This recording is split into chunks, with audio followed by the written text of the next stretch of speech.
like local government within Gaza. There haven't been elections there. But there's an element that they have the infrastructure for the day-to-day functionings of life in the Gaza Strip. And then when you see what they committed there, thousands of Israelis killed, more than almost 200 IDF fighters killed as well in this war. I go back to this, that did Israel know the nature of the brutality of Hamas going into this? I think everybody had a sense of the brutality of Hamas. I think what Israel and for that matter others had thought was that they will fire a few missiles, they will do a small-scale incursion, but I don't think anybody anticipated they're going to do something quite on this level. This is something that really takes a lot of planning, a lot of coordination, a lot of strategy, if you will. Launching over 2,000 missiles on the first day, busting through the fence line in multiple different directions, sending powered paragliders over the fence line, and then shooting into a music festival. Interestingly, that's one we're kind of looking at right now. The tactic there looks like something they may have extrapolated from the attacks on the Route 91 concert in Las Vegas. That's something we're kind of looking at, because it does have certain similarities, different equipment obviously, but certain similarities to in terms of the tactical trade craft.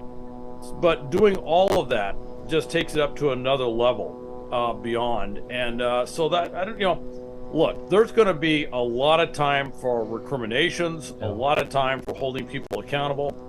Right now, what you're seeing in Israel is everybody's coming together. There's a lot of strong bonds of nationalism, a society, a people coming together to fight a common threat, and they're going to get through that.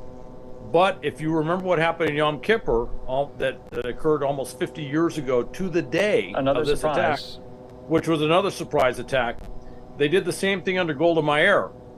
And then it wasn't too long afterwards that Golda Meir was out of office, Menachem Begin came in.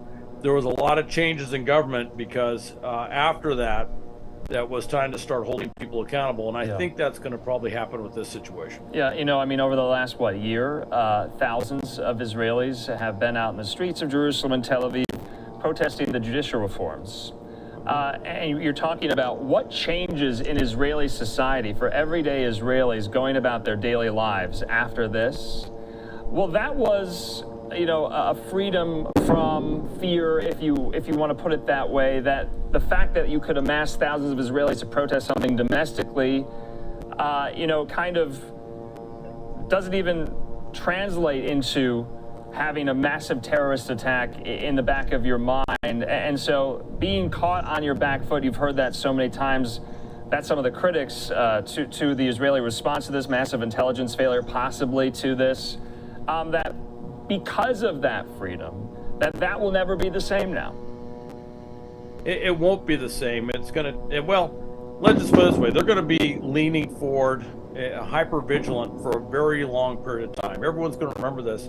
This is going to be, as it's been said, it's kind of a combination of Pearl Harbor and 9/11 for Israel. So it's going to be remembered for a full generation. And you're going to see some things that you used to probably see more of. It was not uncommon on the streets of Israel that you would see someone walking with still is, that you'll see someone walking with a weapon, a firearm, if you will, an assault rifle or something. Many cases it's because they're going to reserve duty or something like that, but it was very common that you'd see that. You're probably going to see more of that. You're going to see certainly any of these areas where they feel a threat in the north or the south. You're going to see a lot more armed security there. You're going to see more personnel working any particular watch for a long period of time. But one thing I would point out that is different between 50 years ago and today, there isn't a military threat from Egypt or Syria that's going to try and overrun their borders. Syria's got enough issues, but Egypt, Jordan, if you look at the number of countries that used to be fierce foes, if you will, to Israel, they have reached an accommodation, normalization. They have pretty good relations with these countries across the board. So that's changed, and that's probably been incorporated within Israeli society to a certain extent too. Also, the walls, these fences, these walls have kind of worked. A A lot of the terrorist attacks that used to take place coming from the West Bank, coming from the Gaza Strip, just were not taking place like they were before. Hal, what about the Iron Dome? Americans hear this, massive missile defense, interceptor. We provide a lot of the funding for that for Israel. Not with getting too much into the weeds here, but if you could kind of give us a layman's term explanation, what does it do for Israel? And maybe you might agree with this or disagree, but because Israel is under the Iron Dome system, is that kind of a sense of security where you might not have to think about something that just happened on Saturday? Well, you bring up a good point, which is the Iron Dome works so good. Right, it works so good. I think it creates a little complacency. Okay. What it is, it's a very sophisticated air defense system. It relies on, I'm not getting into all the details, but it has a very sophisticated radar, multi-band radar system and a variety of other things it uses to detect, track, anticipate the movement of basically missiles and flying objects and stuff. And it has an air defense missile that was basically co-produced within Israel with Raytheon, a U.S.-based corporation. And I think these missiles are like $50,000 or $60,000 a piece. But they're very good. It's very effective. It has an extremely high rate of success. And even though there have been missiles coming out of the Gaza Strip and coming out of up north from Syria and southern Lebanon on occasion, the Iron Dome has been so effective all over Israel that it has basically eliminated that as a significant threat to Israeli society. So it works very well. There was discussion of setting up an Iron Dome, if possible, up in Ukraine because it works so well. But a lot of other defense systems have been moved in there, but that has been a discussion. That may eventually happen, by the way, because we're going to see everybody involved with this thing. But it works so well. And then the other thing is, there's just a lot of safeguards at work, and it's like anything else. If you don't have an attack for a long period of time, eventually you can drop your guard a little bit. Okay. All right? Hal. And I think that's what we're seeing. Yeah. Hal, before we go, what will you be looking for tomorrow? What happens tomorrow? I'll be looking to see what the preparations are all along Gaza Strip and what units are going in there. There's reports of 35 battalions. That's a lot of battalions, which tells me there's some higher level elements involved. That's at least a corps, if not 2 corps strength, which gives me an idea of the commands and the ability of those commands to do planning and logistics and all sorts of things going in there. And then I'm going to be looking very closely to see what the international support is, if we're sending in other resources to provide support. I'm not going to guess at the timing.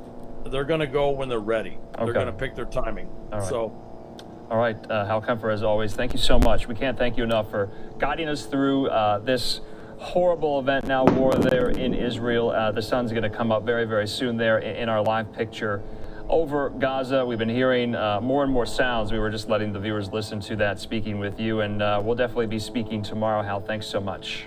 Okay, thank you, Andrew. All right, in the meantime, let's take a quick commercial break, our last one of this hour. When we come back, we'll be going out to New York City. You're going to be hearing from New York City and state officials and in a vigil and rally for Israeli victims of the war so far. And my colleague, Karel Ahara, will be taking you through the day's top stories for the next 2 hours when we come back.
Welcome back here to Live Now from Fox. Live Now look there in New York City. I want to put this tweet up here from us here at Live Now, saying just in that Fox has made a $1 million donation to United Jewish Appeal, UJA, as they mobilize to provide urgent relief to those impacted by the atrocities in Israel. And it goes on to say if you'd like to contribute, donations can be made at that URL there. But in the meantime, let's go out to a rally held in New York today, put on by the United Jewish Appeal, New York City State and local leaders speaking at this, including Mayor Eric Adams. Let's watch.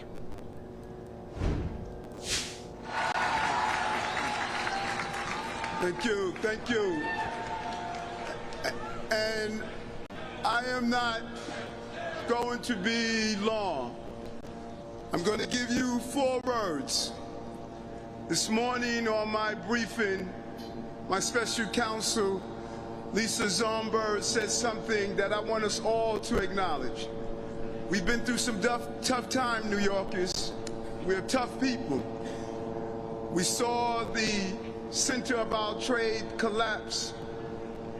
We saw some of the horrific actions that played out on the stage of our city and our country. But she said something that hits me to my soul. She stated to our team, we are not all right. We are not all right when we see young girls pulled from their home and dragged through the streets.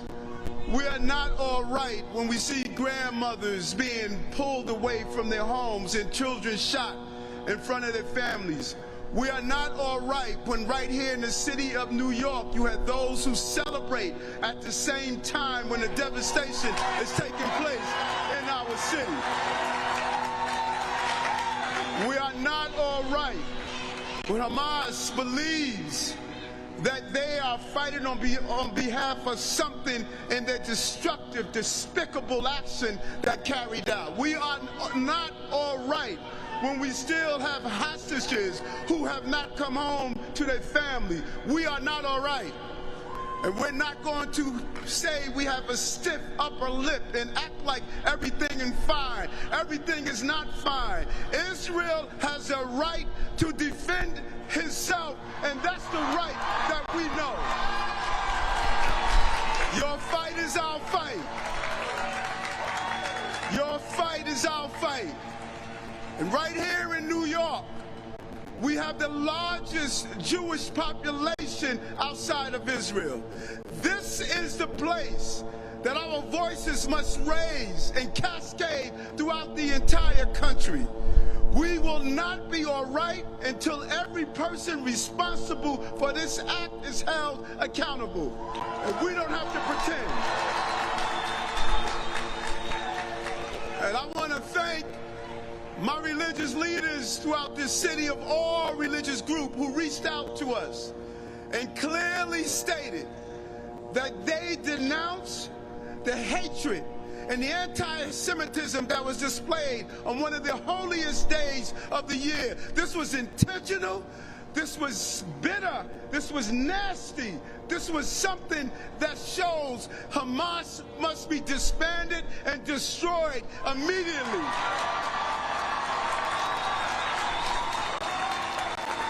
And so I say to you, I'm not here because I'm your mayor. I've been in Israel as a state senator. I protected the community of this city in general, but specifically the Jewish community as a police officer. I stood with you as borough president.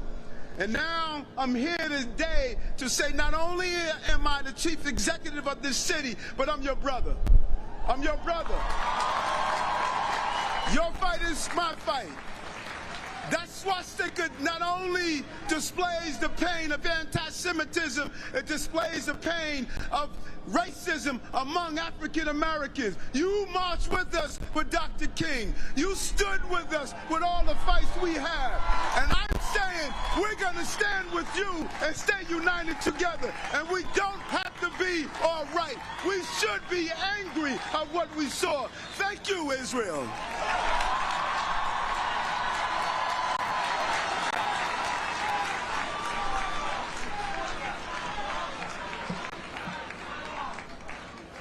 And I want to thank my brother, the mayor. He really stands with Israel, came with us to Israel, was steadfast, and we can't thank him enough. And in addition to the mayor, we have our incredible Attorney General, Tish James.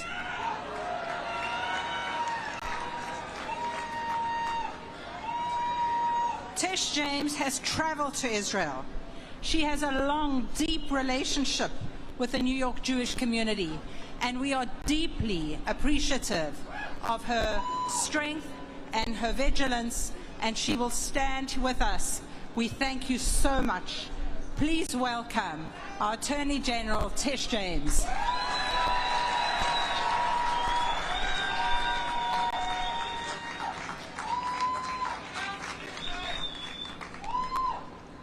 Israel will not be destroyed. Israel will never perish. Israel will forever survive. I stand with Israel.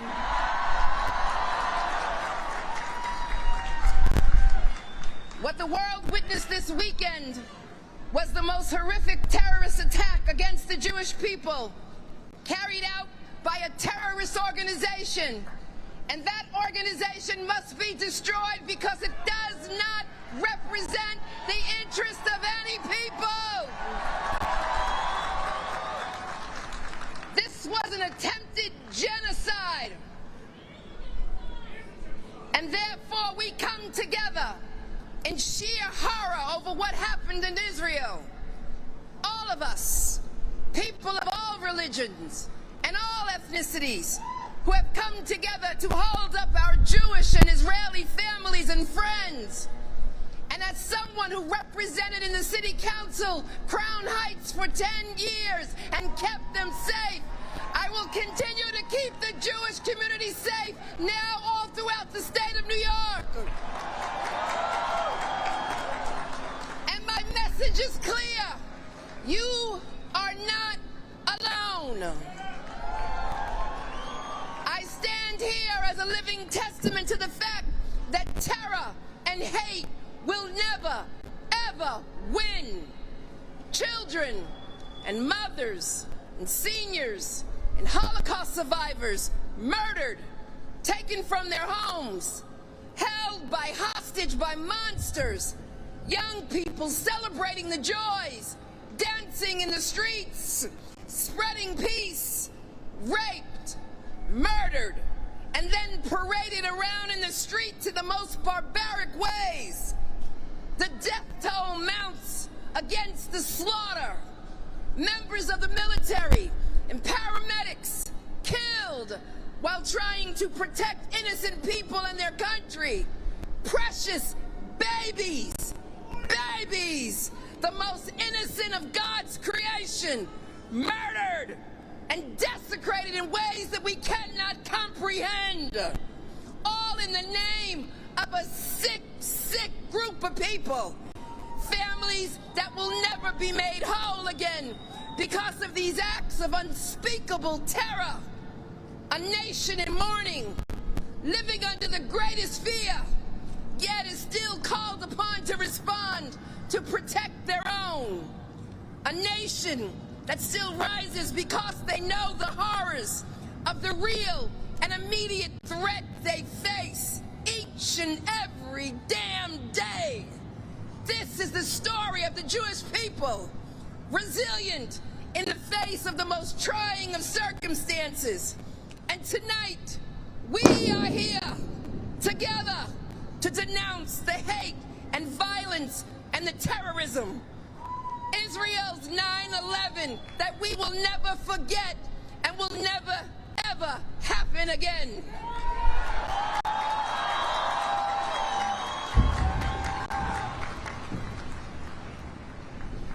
And so we remember, and that's why we are here, to put our arms around one another, to absorb each other's pain, to turn to faith, and to pray, because in times of indescribable pain, we pray, prayer that knows no religion or race, ethnicity, or bounds. We pray.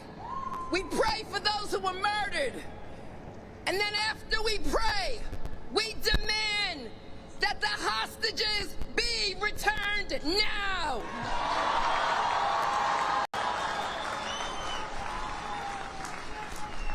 Hostages that are still enduring unspeakable fear and danger.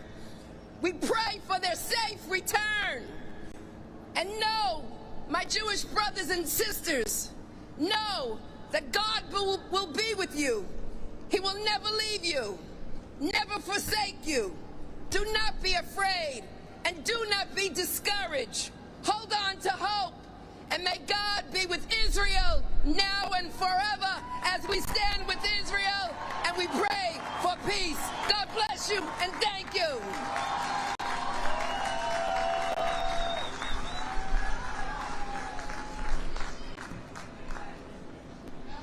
And now, please welcome the Acting Consul General of Israel in New York, Tzach Sa'ar.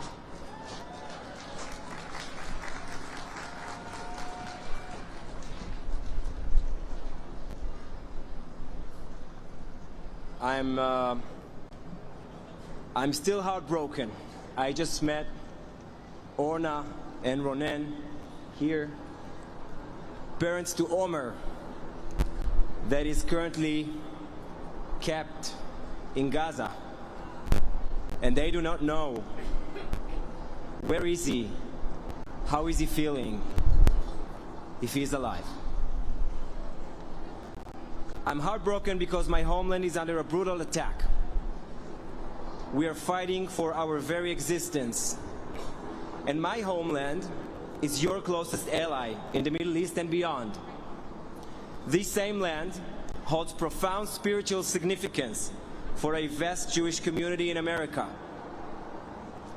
This Saturday morning, during Simchat Torah, Shmini Atzeret, a day symbolizing joy in the Jewish calendar, Palestinian terrorists from Hamas launched a horrifying assault on Israeli civilians and soldiers, committing a massacre.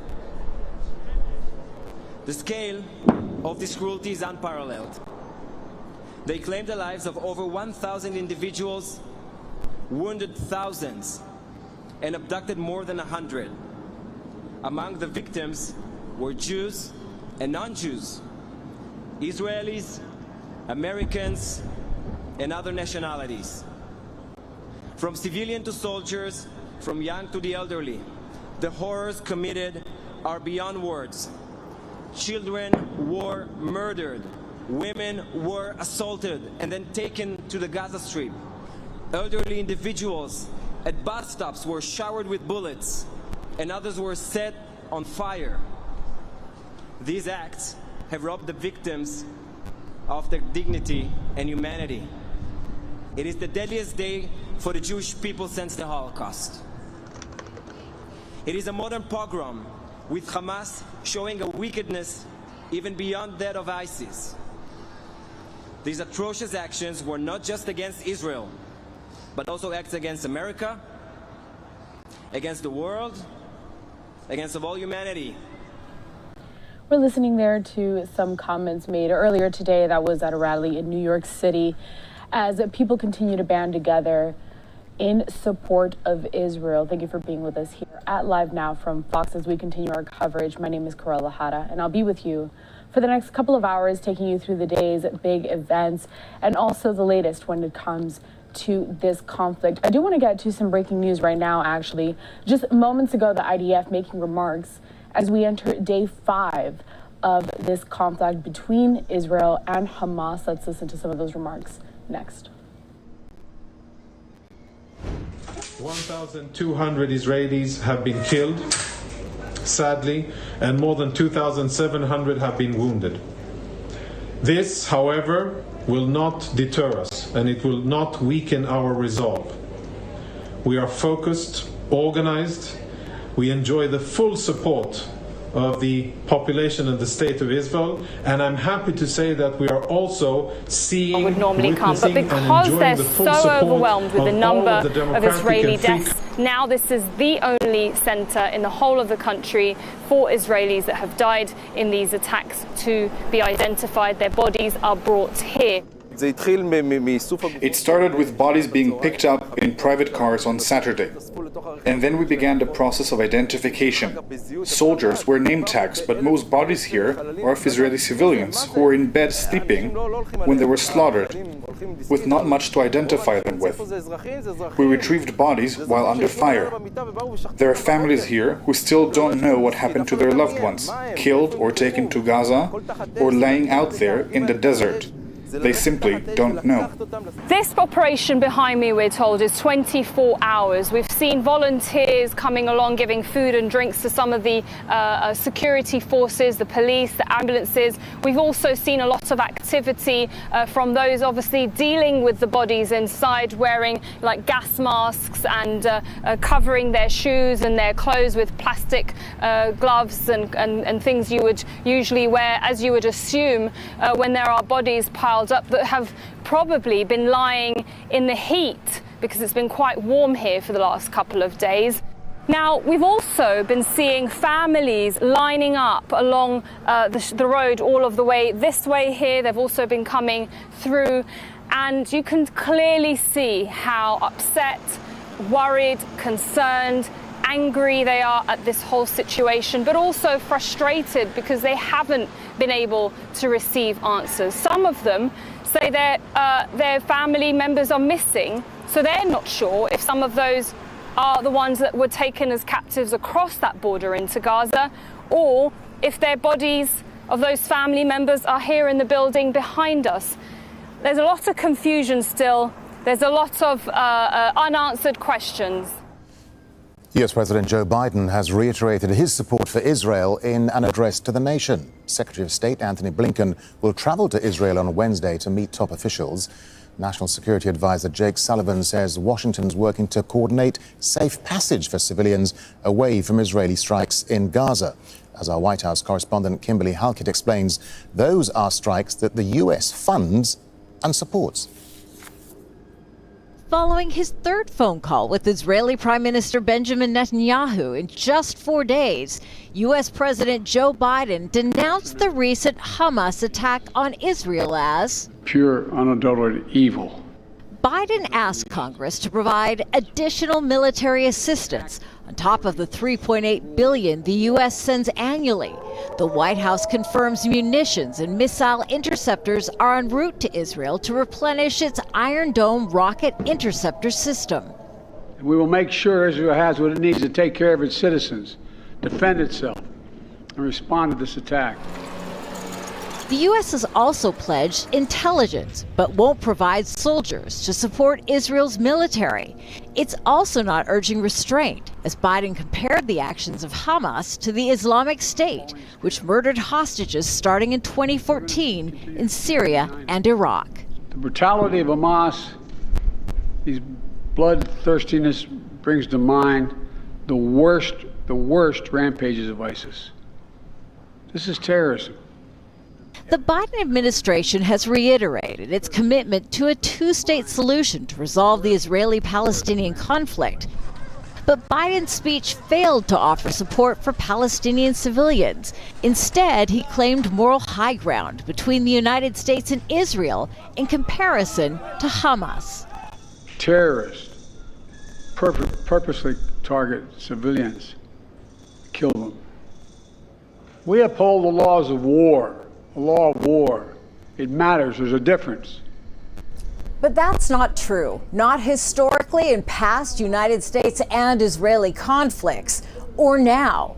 And in the case of Israel, its defense minister has halted all electricity, food, and water to Gaza for the foreseeable future.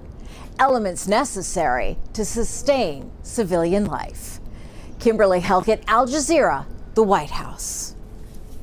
And Hamas have released a statement in response to President Biden's condemnation of the group. They say his comments constitute an attempt to cover up the Israeli occupation government's crimes and terrorism against the Palestinian people, and that Biden's speech did not point to the massacres committed by by the Israeli occupation forces against the Palestinian people.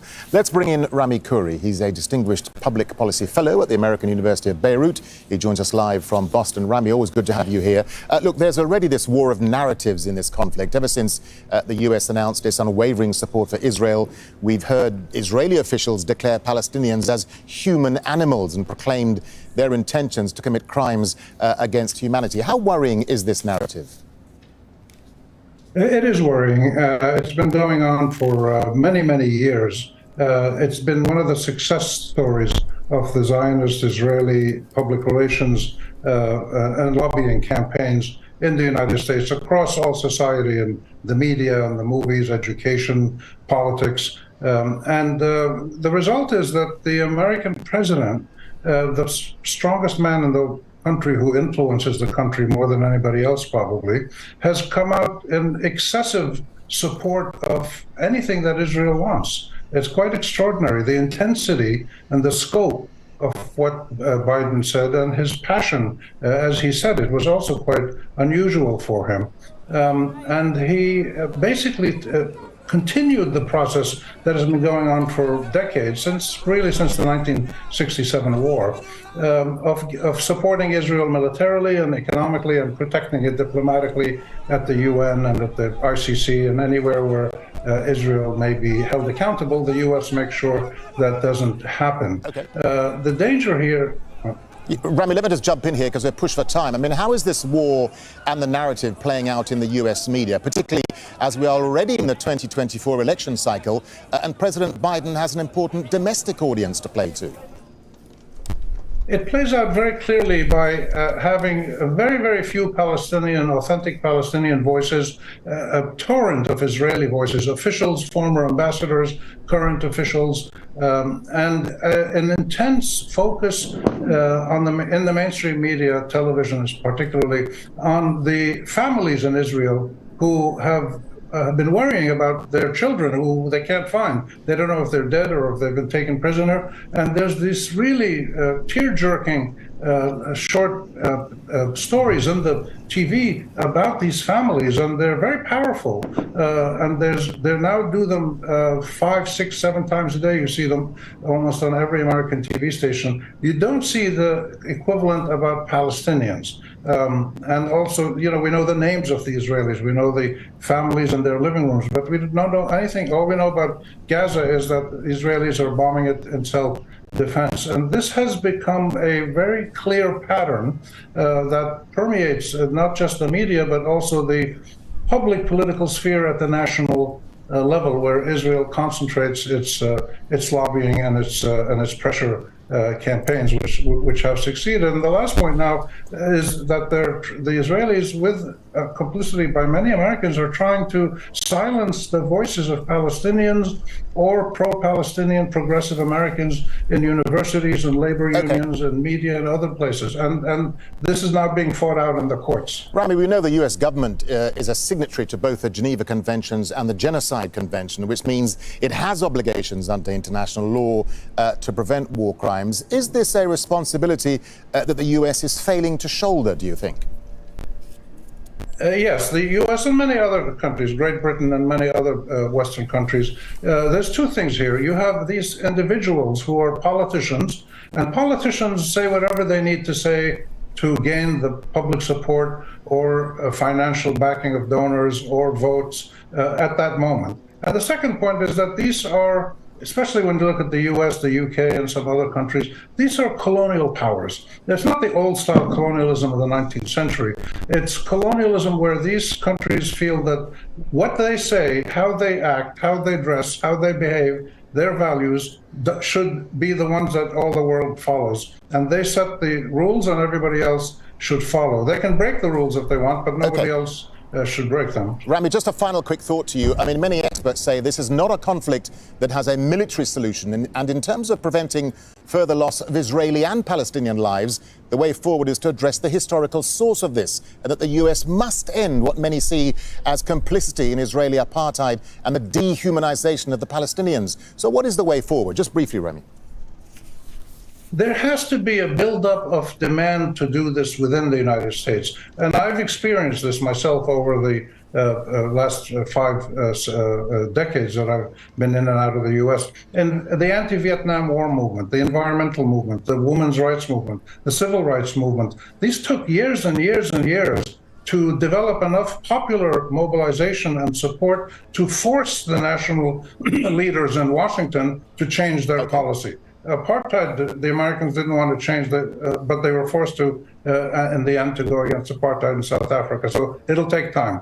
Rami Khouri, many thanks for your thoughts and your analysis, Rami. Thank you very much indeed. Still ahead on Al Jazeera, we'll bring you more coverage of the Gaza-Israel war and all the latest breaking news. Stay with us here.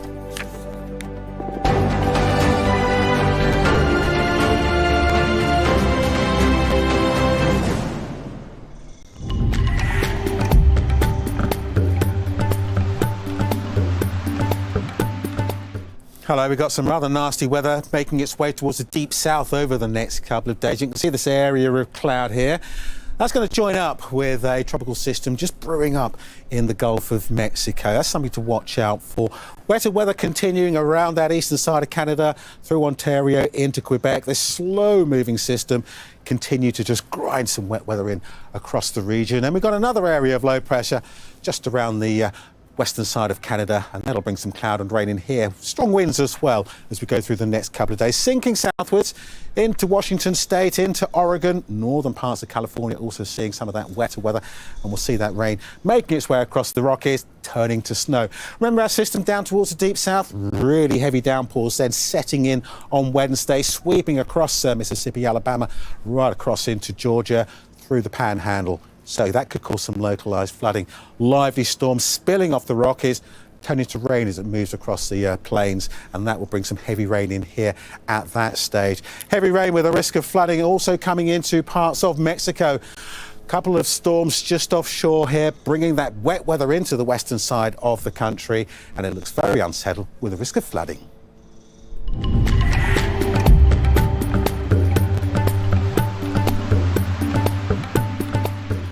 From intimate moments to major social changes, from man's impact on the planet to the impact of man on himself. 30 years with depression, and it's really hard to give yourself love.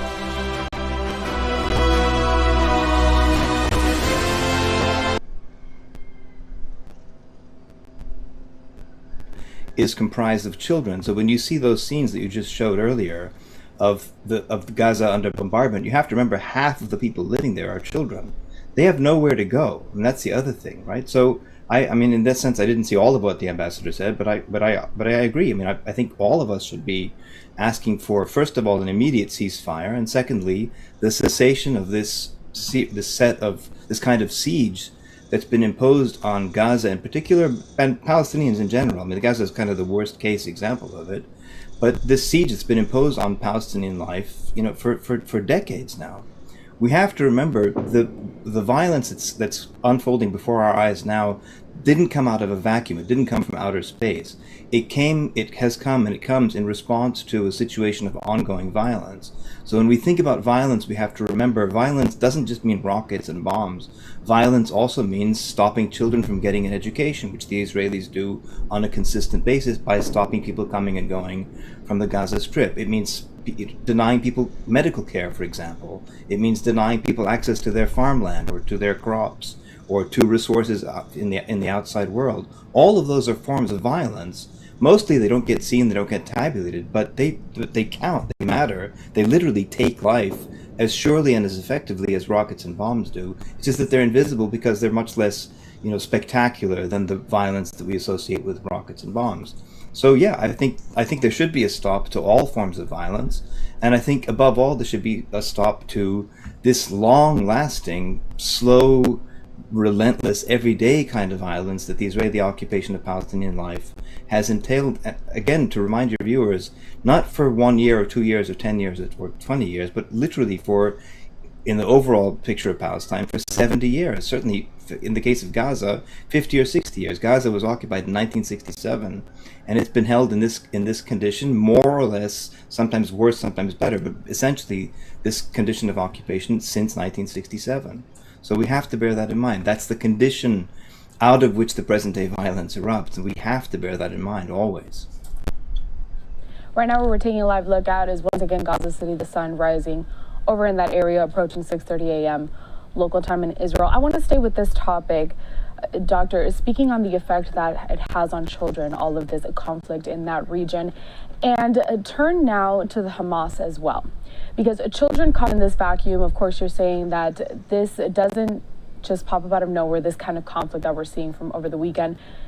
Are there tactics from Hamas to also recruit children, to radicalize them in a way? How does that impact that society and future generations? No, look, that's a kind of myth that's perpetrated by the Israelis. It doesn't take anybody to recruit anybody into a cause like this. If you think about it, imagine what your life would be like. Imagine if you were living in those circumstances. Literally an entire generation of Palestinian children has grown up in the Gaza Strip, unable to get out. If Palestinians in Gaza want to go visit their relatives in the West Bank or elsewhere in Palestine, for example, or to see the great sights of Jerusalem, they can't do it. They can't get out. If they want to go swim in the sea, they can barely do that. If a fisherman wants to put to sea to fish to support his family, he can't do that because it's all interdicted by the Israelis. So it doesn't require Hamas, it doesn't require anything. It doesn't require some giant conspiratorial movement to recruit people. When you put people, any people in the history of the universe, when you put people in adverse conditions like that, they are going to rebel. People have always rebelled. People will always rebel when you subject them to that kind of treatment. There's nothing particularly special or unique about Gaza or about Hamas in that particular sense. We've seen oppression of this kind in countless situations. Throughout human history, these kinds of things have taken place. Maybe not to this extent and for this long, but they have taken place. And whenever people find themselves under conditions of oppression, they rebel. They always have, they always will. So this idea that Hamas has to recruit people and recruit children and so forth, it's absurd. It doesn't need to do things like that. That's not the reality that people in Gaza are dealing with. They're dealing with this existential squashing of the parameters of their capacity for everyday life. That's what we're talking about. That's what should always be on the agenda when we're discussing Gaza. You know, I think when you mention things like that in the everyday life for the people that live in Gaza, I think some viewers would be shocked. Why is there not more international attention than this? Why do you think that the people in Gaza, Palestinians, for example, can't get more support, like the type of support that we've seen Israel get over these past few days?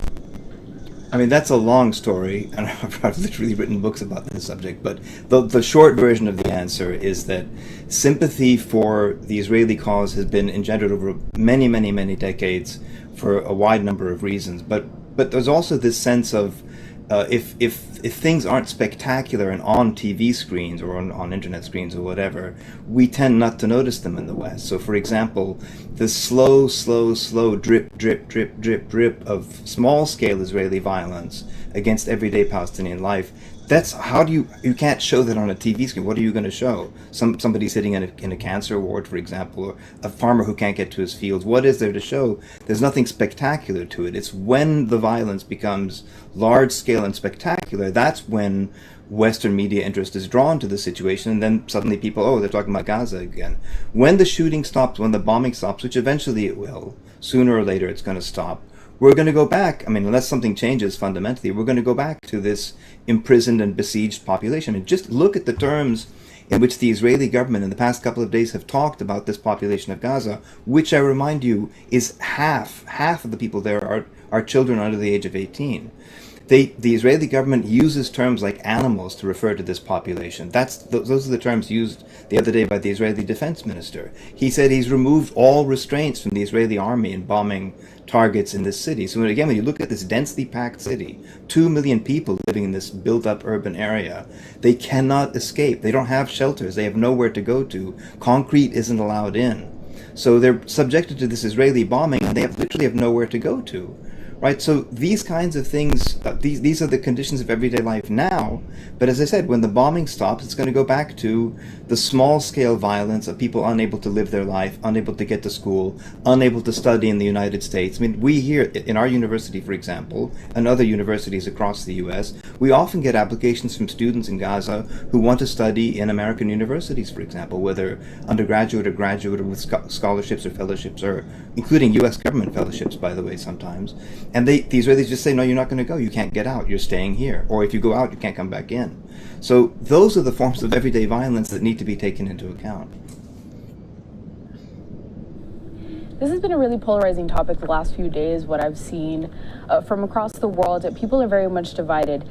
How can the normal everyday person who may not be too familiar with the complexities of what's happening in the Middle East be able to offer support to Palestinians, people that are really just innocent bystanders trying to live their life, and be able to differentiate from a terrorist group like the Hamas? People have to start thinking for themselves, first of all, and not latching onto discourses that are imposed by governments, right? So the language of terrorism, for example, well, who defines what that is? There's no international convention of what defines terrorism. If you ask me, for example, I would tell you imprisoning 2 million people, cutting off all supplies of food, water, electricity, fuel, and medicine, and then bombing those people and they have no shelter and nowhere to go to, I would call that terrorism. Right, so who defines these kinds of terms?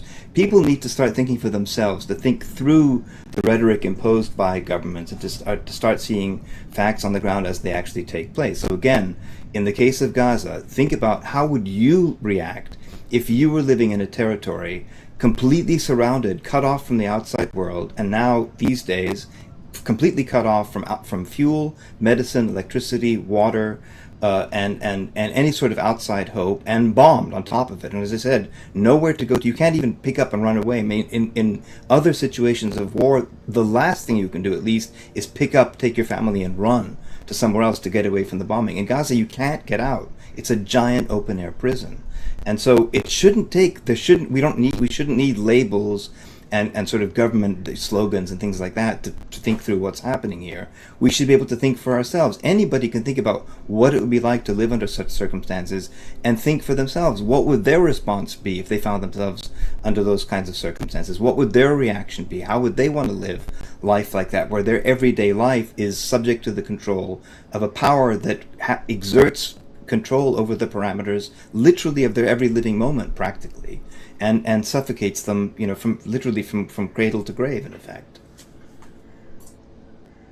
Dr. Majasi, one final question here in this conversation. Israel is getting a lot of support from different European nations, also the U.S. backing them fully, Hamas getting their support from Iran. Where do Palestinians go, people that are innocent bystanders, to also find support, to find safety? Where do they turn? To find safety, people in Gaza, there is no place where they can find safety, because, as I said, they're locked up in this territory and they're not allowed out. So there is no safety for them. Nowhere in Gaza is safe. It can't be safe. That's kind of the point. But in terms of where they find support, Palestinians find support from all over the world. Literally all over the entire world. So the last week or the week before, when the Israeli Prime Minister was giving his speech at the United Nations General Assembly, if you look at Netanyahu giving his speech and you look at the General Assembly, it's empty. Nobody's there. I mean, there's like literally nobody there who wants to listen to this guy, because the rest of the world isn't interested in what he has to say. The vast majority of people in the world support the Palestinian cause. The vast majority of ordinary Americans who are free to think for themselves support the Palestinian cause, or they would if they had more access to more information about what's going on in Palestine, not just Gaza, but really all of Palestine. So it's, as you said, it's governments are the ones that are supporting the present regime in Palestine and Israel, and governments are, and we've seen this before, by the way. For example, in the last conflict over an apartheid state, the last time we had a conflict like this was in the case of South Africa, and Western governments, up until the last possible moment, supported the apartheid government in South Africa until the very last, as I said, until the very last moment. It was only at the very end, after ordinary people had imposed systems of embargoes and sanctions and not going to conferences and withdrawing from sporting events and things like that, the governments finally came around and started enforcing what ordinary people of goodwill and good conscience conscience around the world had been demanding. And I think we see a very similar situation today. Palestinians have far more support at the popular level around the world, including in the US, by the way. And yeah, not so much at the level of governments necessarily, but at the level of people, ordinary people around the world, there's a lot of support for Palestinians. And you can see it all over the place in the US and elsewhere around the world. Dr. Makdisi, it's a very complicated topic. Even I find myself learning new things every day, learning how to process all of this information and being able to form my own opinion as we go forward. This has been a very insightful conversation, especially trying to get in that Palestinian perspective.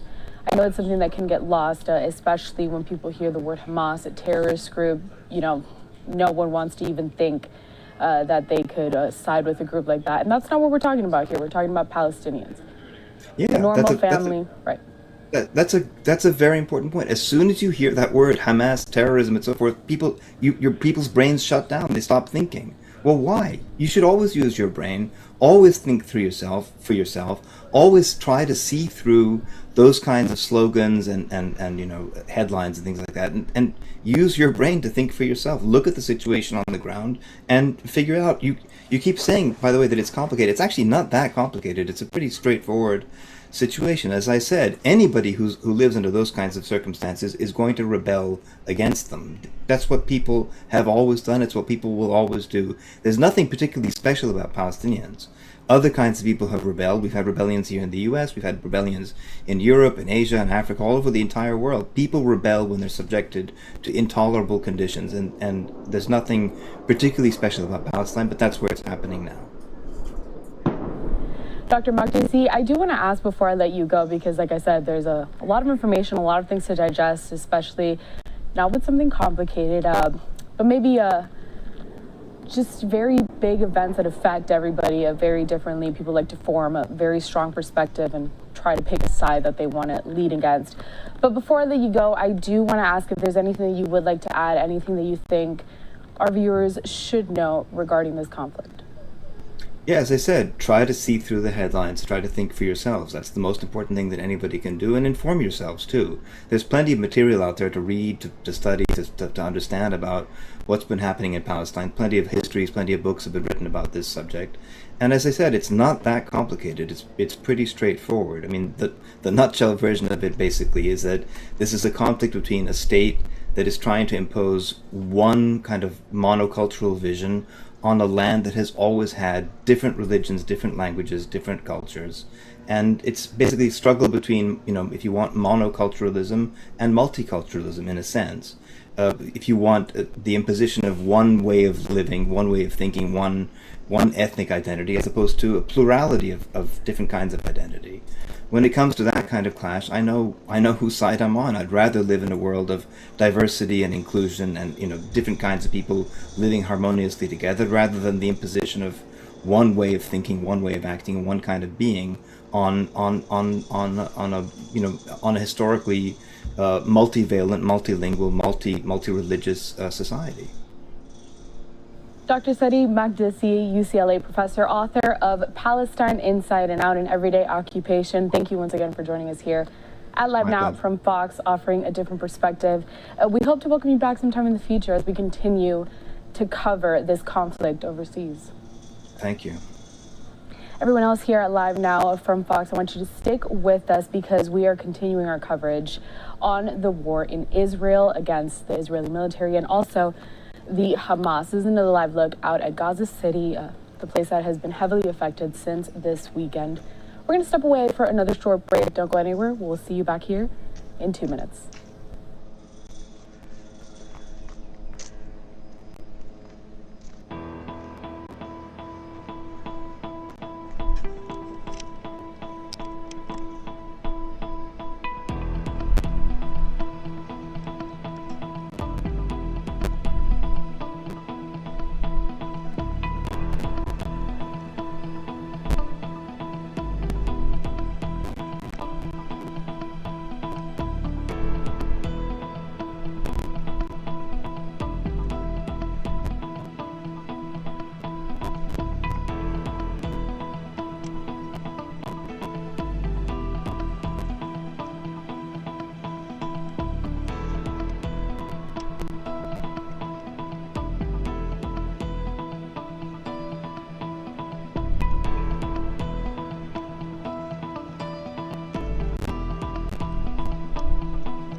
Welcome back to Live Now from Fox. Thanks for being with us on this Tuesday night. My name is Karel Lahara. Once again, a live look out at Gaza City. This is the area that was attacked Saturday morning. We're going to day 5 now of that war between Israel and Hamas militant groups.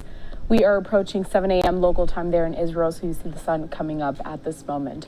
But this conflict overseas is having very far-reaching impacts, and a number of people here in the U.S. have personal connections and have been personally affected because of the fighting happening over there in Israel. I want to check in with some of our partners from across the country here at our Fox stations.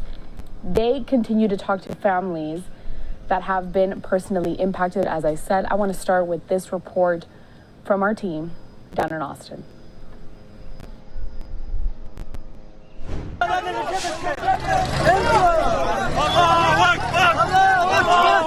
It's a brief video of Israeli hostages being held captive. This video was released by the Hamas on TikTok. Central Texas resident Dory Roberts is used to seeing it because for him, it's personal. This is my cousin right here, Dorona Sher. This is my aunt over here, and this is one of the kids, all held captive in the vehicle heading to Gaza Strip. Roberts says this is the first time he's technically heard from his missing family members since Saturday. That was a proof that they are alive. He says it's been a terrifying waiting game, adding the last thing he heard was that his aunt and her husband were sheltering in place in their safe room with his cousin and her 2 young daughters, only 2 and 4, as the Hamas were going door to door terrorizing their community. Looting, burning, killing people, and putting civilians, women, kids, and elderly on trucks and vehicles. He says he heard the Hamas try to break into his family's safe house. My aunt partner saw what's coming, so he stepped forward, opened it, and went to talk to them. Since then, it's been radio silence. We assumed they were gone, we didn't know, then we saw the video emerge. The video, he says, was taken of Hamas hostages that included most of his missing family members. Very clearly, my cousin, my aunt, and the 2 daughters on a vehicle surrounded by militants with guns. Robert says he hasn't heard directly from his family in days. He says he feels helpless, but says sharing their story and their faces is what he believes is necessary to do in order to bring his loved ones and the other 150 or so Israeli hostages to safety. This have to end. They have to release those captured hostage immediately. No negotiation, and just send them back home safe to their families and their loved ones. He says this is about saving these innocent people from the hands of Hamas, a group that has already killed and injured over 1,000 people in Israel.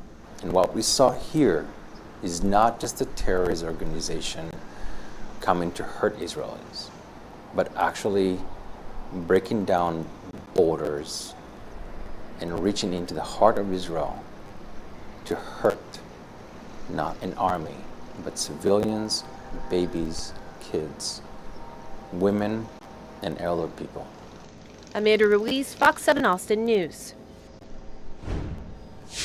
Thank you to Amanda Ruiz down there at Fox 7 in Austin. Just unbelievable, the situations that so many people are suffering through. You know, I continue to hear comments from those that watch the news out of Israel, and everyone is saying that these communities are so tight-knit. Everybody knows someone, which means everyone knows someone who has been killed because of these strikes over there, or also someone that has been kidnapped. I want to go down and check in with our team in Seattle. A group of families banding together after their loved ones were also kidnapped. Let's get to this report.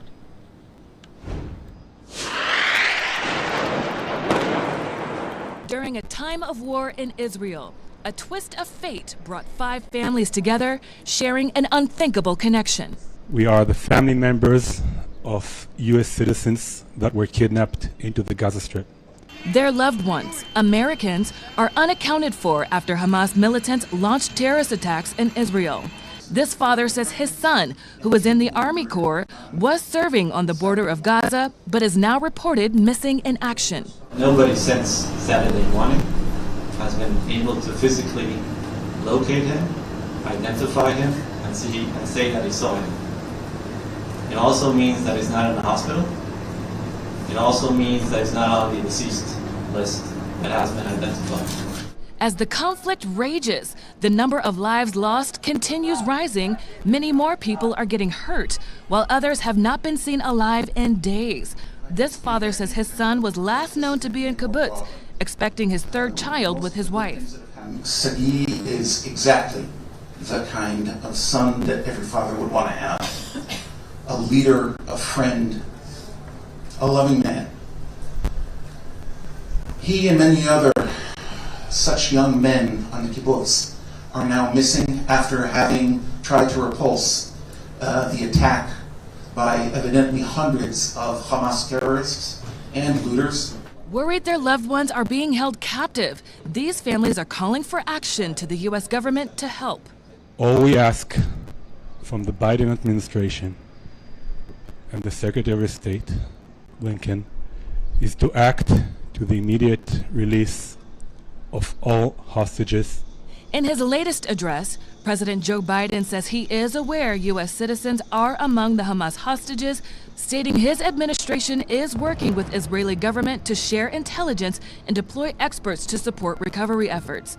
Until then, an agonizing wait remains for these families bonded by an unthinkable twist of fate. To do what they can to make this end for us as soon as possible to become family. Whole again. That report of that breakdown courtesy of Frankie Thompson at Fox 13 in Seattle. We do have to step away for a short break. When we come back, we're going to hear more from that presser given earlier today. Families grieving, demanding answers after their loved ones have been reported to be one of the Americans that was kidnapped in Israel. Another live look right now outside of Gaza City, the sun is rising in that area. We'll see you back here in 2 minutes.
만나기 위해서 멀리 많은 분들이 또 오셨습니다. 이분들이 한데 모여서 연대의 마음을 한데 모을 수 있도록 기자 여러분들의 협조를 요청드리겠습니다. Welcome back to Live Now from Fox. Breaking news, another live look from around the country. You see here a rally in support for Palestinians being held in South Korea. This is definitely a topic that many people have taken interest in, and a lot of people trying to take sides in this conflict between Israel and the Hamas terrorist group. Of course, we're entering day 5. Down there in Gaza City, Israel coming at that militant group with full force. Multiple airstrikes already going off in that area. People they're told to evacuate by the Prime Minister in Israel, Bibi Netanyahu. Thank you for being with us on this Tuesday night. My name is Karel Lahara. We're going to continue our coverage on the situation over in Israel. We're going to leave that live look up as well as another look at Gaza City this hour. But we do want to get to some of the remarks made earlier today. Families in Tel Aviv holding a press conference asking for answers and the return of their loved ones after they were kidnapped by Hamas. Let's listen in.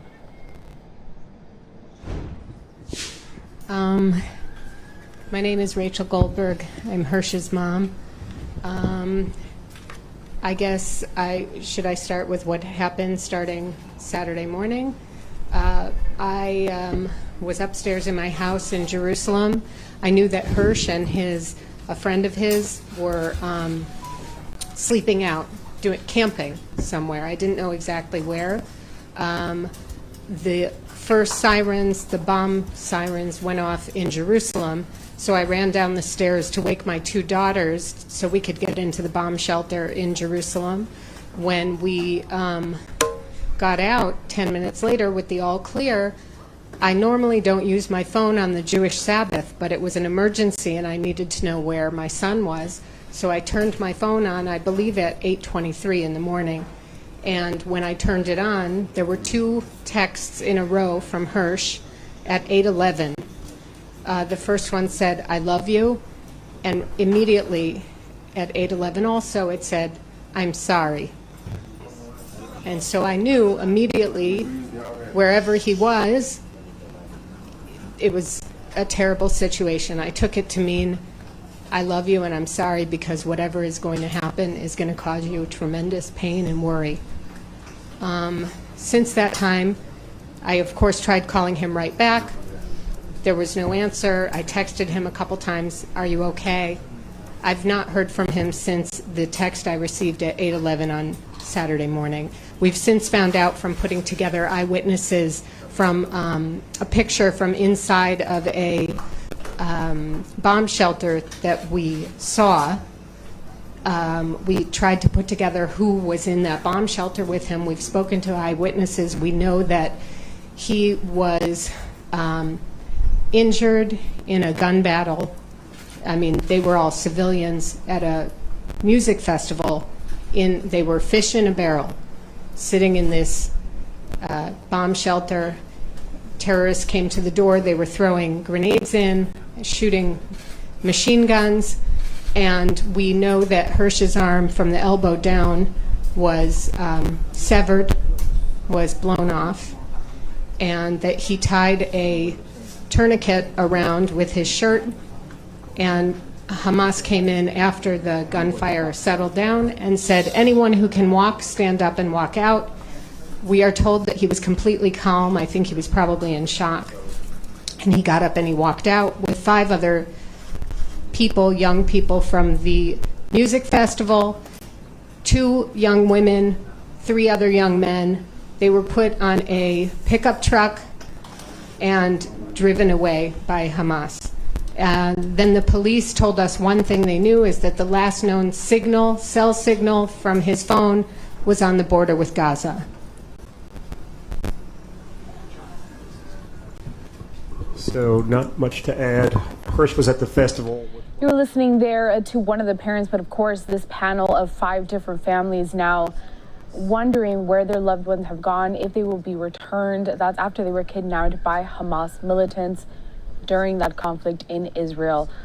On the right side of your screen there in a box, I want to bring up this live feed that we have out of South Korea. Of course, there it is a rally for Palestinians. We have seen many rallies being held across the world over the last few days, people voicing their opinions and what they think regarding this conflict. And then I do want to get to this live look out of Gaza City this night. Right now the camera focused on the sun rising up in that area. We're approaching 7 a.m. local time in Israel. We do have to step away for our final break of the hour. Don't go anywhere. Live Now from Fox returns with more continuing coverage on the Israeli conflict when we come back.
There's a time when the operation of the machine becomes so odious, makes you so sick at heart that you can't take part.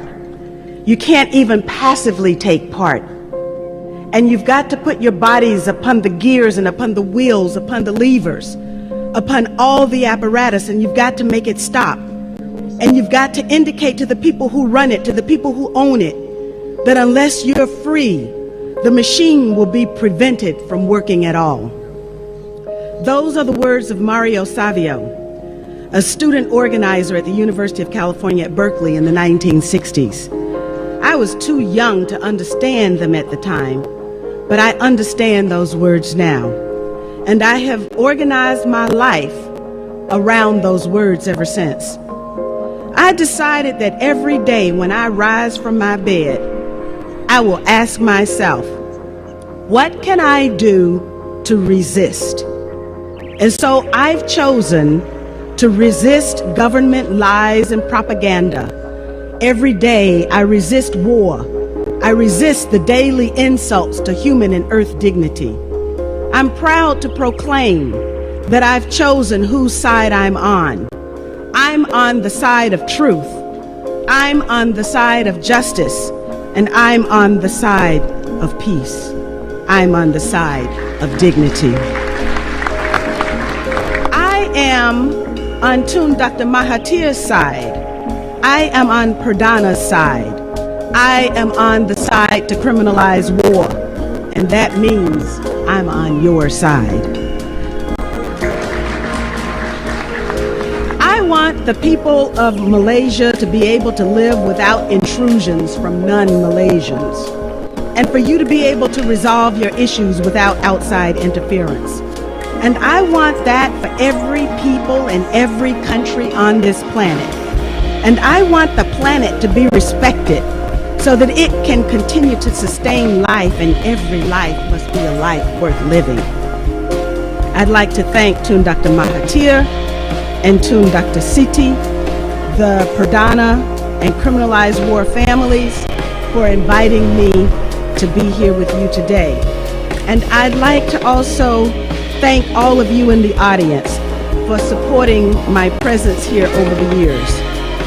It was in 2005 that I first came to Kuala Lumpur and declared this beautiful, wonderful city to be the peace capital of the world.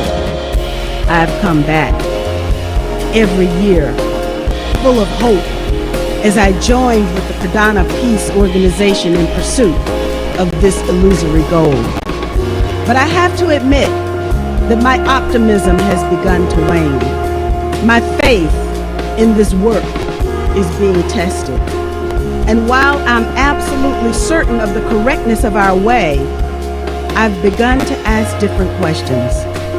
For if we continue to do things as we have done them, I'm afraid we'll continue to get what we're getting now. So much talk about justice and so little justice. So much talk about peace and so little peace. And honestly, I'm tired of losing. Precisely because I know that most people are good and honest. Most people want the best for their families and don't want to deny that to others. Most people want the truth, and most people want peace. I want to take you back for just a moment to 2001. Republicans had just stolen the U.S. presidency, taking office against the will of U.S. voters in the 2000 election. And as a member of Congress, I investigated that. I was the only member of Congress to do so. After that, the big issue of 2001 was the Durban World Conference Against Racism. I headed the Congressional Black Caucus Task Force and went head-to-head and toe-to-toe with the pro-Israel lobby that was determined to have the U.S. boycott the conference so that Zionists wouldn't have to defend their practices against the Palestinians. So they did everything in their considerable power to win the argument. But it was such a bad argument. And I was just as determined to have the U.S. participate in the conference. And so they lost. And I went to Durban, and I took 5 members of the Congressional Black Caucus there with me. I had commissioned an investigation into murders of members of the Black Panther Party that had occurred as a result of a U.S. government program that targeted individuals because of their political beliefs. I hand-delivered that investigation to Mary Robinson, who was the High Commissioner for Human Rights at the UN at the time. I was particularly outraged about Durban because I was expected to give up the opportunity to discuss my grievances so they could avoid having a discussion about Zionism. So indigenous people from all over the planet being robbed of their sacred lands and even their right to life were not seen to be as important part of a conversation. Africans still stinging from the loss of millions of individuals snatched from the continent in the massive transatlantic slave trade were to remain mute about how that crime against humanity affected them. Blacks in the diaspora, quiet about the indignities suffered on a daily basis. We were supposed to just forget our pain and suffer in silence because the Zionists didn't want us to talk about Palestine. To be honest, I didn't even know what a Zionist was. All I knew was that I had been asked to sign a pledge for Israel when I first became a candidate for Congress. And after refusing to do so, my congressional career became trench warfare, hand-to-hand combat, just to remain in the Congress. Ever since my refusal to sign that pledge for Israel, the pro-Israel lobby let me know that my political neck was in the hangman's noose.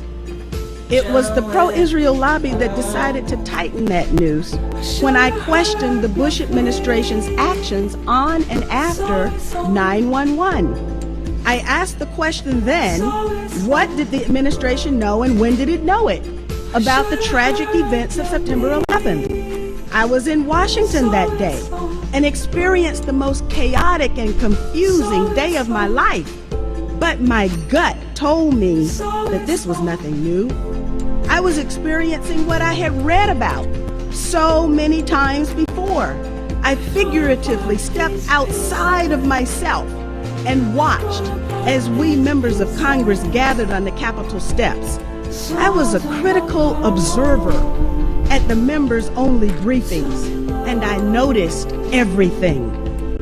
When I traveled to Europe and England, I encouraged citizen investigations of 911, and I learned that to question 911 was to be labeled an anti-Semite. Even more bizarre, those who questioned the tragedy were equated with Holocaust deniers, and I wondered why. By demanding an independent investigation of what happened on September 11th, I became a political pariah. I was vilified in the press, and the noose tightened around my district. The pro-Israel lobby found someone to run against me, gave her over $1 million for her campaign, and then managed to make the election turn out the wrong way for me. Needless to say, I know now what a Zionist is. I wanted to take you back to those days because I think it's important for us as people of color to understand where we were in the heady days of Durban. Europe abandoned the U.S. position and admitted that the transatlantic slave trade was a crime against humanity. I met indigenous people from Latin America, from Peru, Ecuador, Black people from Brazil and Colombia, First Nations people from all over North America, and we were making our way together. And then, on the morning of September 11, 2001, the World Trade Center towers came falling down. The topic of conversation immediately changed, and today humanity is on the brink. We lost a lot that day. A new level of criminality and immorality has been breached. Whole societies are being wiped off the map, while a sitting president of the United States openly advocates targeted assassination of U.S. citizens on U.S. soil. State crimes against democracy in the name of democracy have become the norm. And as with colonialism and neocolonialism, even our identity has become so warped, we don't know who we are or what we should stand for, and so we are misled, acting on behalf of someone else's agenda, even to our own ultimate demise. All of this is the progeny of 11 September 2001. So what really happened on 11th of September? Much more than I can say within my short time today. But the people all over the world hunger for the truth and refuse to let the lies stand. We need to know more. I'm saddened when I hear people say they are afraid. Afraid of what? Knowing that your government has been hijacked and that those in charge will lie to you? Such knowledge should actually set us free to do what we must to maintain our own dignity. And as if 911 wasn't convincing enough of the need to fight Islamic terrorists after September 2001, there was Bali, Madrid, London, and Mumbai. With bombs raining down on Gaza right now, I remember what the Israeli Prime Minister said. He said, "We're all Israelis now." I agree that terrorism is a problem, and I know who the terrorists are. Dick Cheney told us to expect war for the next generation and drew up a list of 60 target countries. General Wesley Clark informed us of Pentagon plans to go to war against 7 countries in 5 years: Iraq, Sudan, Somalia, Libya, Syria, Lebanon, and Iran. Syria is in process, and only Lebanon and Iran are left standing. But I'm sure their turn will come soon, too. General Wesley Clark called it a policy coup. He said that there had been a policy coup inside the United States. Not even 1 month ago, the former number 2 at the State Department, Lawrence Wilkerson, Colin Powell's right-hand man, said that what has happened in the U.S. is worse than a coup.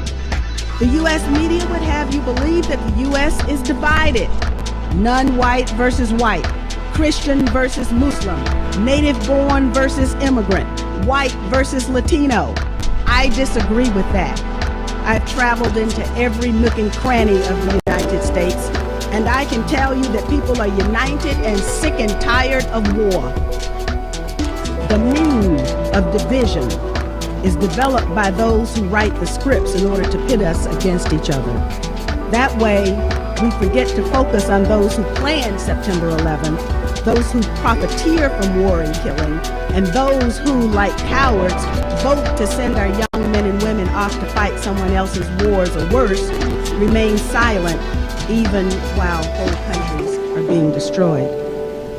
Dr. Martin Luther King Jr. said that our lives begin to end the moment we remain silent about the things that really matter. He also said there comes a time when silence is betrayal. I heard those words too. So while I hope that my actions, combined with the actions of millions of others who also want justice and peace, will change the world, the best I can do right now is to change myself. I am now in a PhD program that I absolutely love, and I'm studying leadership and change. We need both. And I've added new meaning to that word in my vocabulary, resistance. I wake up every morning and I ask myself, what can I do to resist war and injustice today? Today is the beginning of people who hunger and thirst for the truth to come together. I know that there is a worldwide community that is ready to know what happened on September 11th. As I have said too many times, we all know what we saw, but how did it happen? As a member of Congress, I asked, how could the U.S. invest trillions of dollars in an intelligence and military infrastructure and it failed 4 times in one day? As a black person, I knew that the Bush administration explanation of the U.S. being hit because we were free couldn't hold water because an election had just been stolen and the people of the United States weren't free. And they're even less so today. This exercise in revisiting 9/11 and seeking the truth could serve a great cause in helping people have the courage to face the truth about our current course. This mere informational exercise with resolve could result in a concrete end to impunity. Finally, 2 thoughts. 1, we need people with a moral compass in public office today. We need people willing to resist injustice and war in public office. Members of the Bush administration committed crimes against the American people, as well as international crimes, some of which have no statute of limitations. That continues under President Obama. The only way we can arrest this lawlessness is to hold them to account, not just in people's tribunals, which have their place, but also in courtrooms around the world. The last thing I want to mention is about stand-down orders. Pay very close attention to what is happening in the U.S. around Benghazi Gate, as it is being called. A U.S. ambassador and 3 security agents are dead because someone reportedly issued a stand-down order 3 times. At least 1 general has been fired reportedly because he ignored the stand-down order and went to the rescue. As we revisit Secretary of Transportation Minetta's 911 testimony, the issue of a stand-down order arises. If a stand-down order was given to allow events to transpire in Benghazi, might that be relevant in a different setting? In short, we must never again allow this level of criminality in those who have positional authority over us. Never again. Now, with the chairman's indulgence, I have a short video that I'd like to show that on how I practice my own resistance. Imagine the U.S. Imagine Israel-Palestine. Imagine Libya, Somalia, Yemen, and Pakistan. Imagine China and Russia. Imagine Latin America imagine Malaysia if we had average, ordinary Americans with morality and compassion making U.S. foreign policy. Incredibly, just in the last few days, 535 members of Congress unanimously voted to support Israel's Operation Pillar of Cloud. And I'll conclude with this. Bobby Kennedy, who almost became President of the United States, but assassin's bullets cut him down instead, said, "Some men see things as they are and say, why? I dream things that never were and say, why not?" This 9/11 International Conference could allow us to dream again. And for that reason alone, its efforts are welcome and well worth it. Thank you.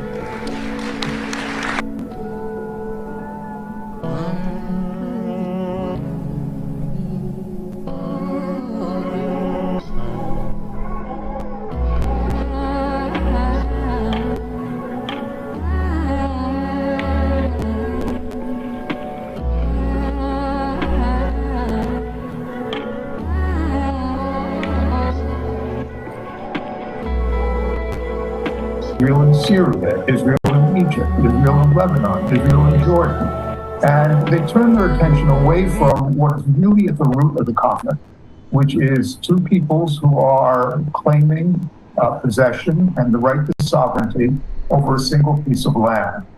Now, in 1993, the Palestinians, under the Palestinian Liberation Organization, recognized the state of Israel, and the Israelis recognized the Palestinians as spokespeople for, recognized the PLO as the spokespeople for the Palestinian nation.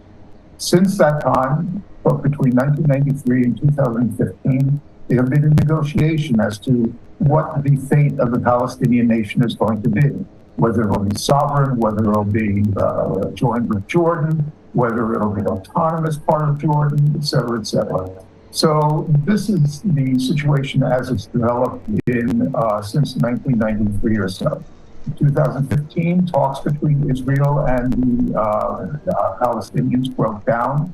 And ever since then, the Israelis decided to go their own way. That didn't really work out. The Palestinians decided to go their own way. That didn't really work out either. We're in pretty much a stalemate right now.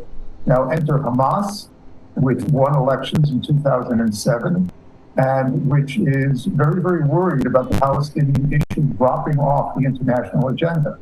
And whenever that occurs, the Palestinians mount some sort of operation in order to bring it back to international attention.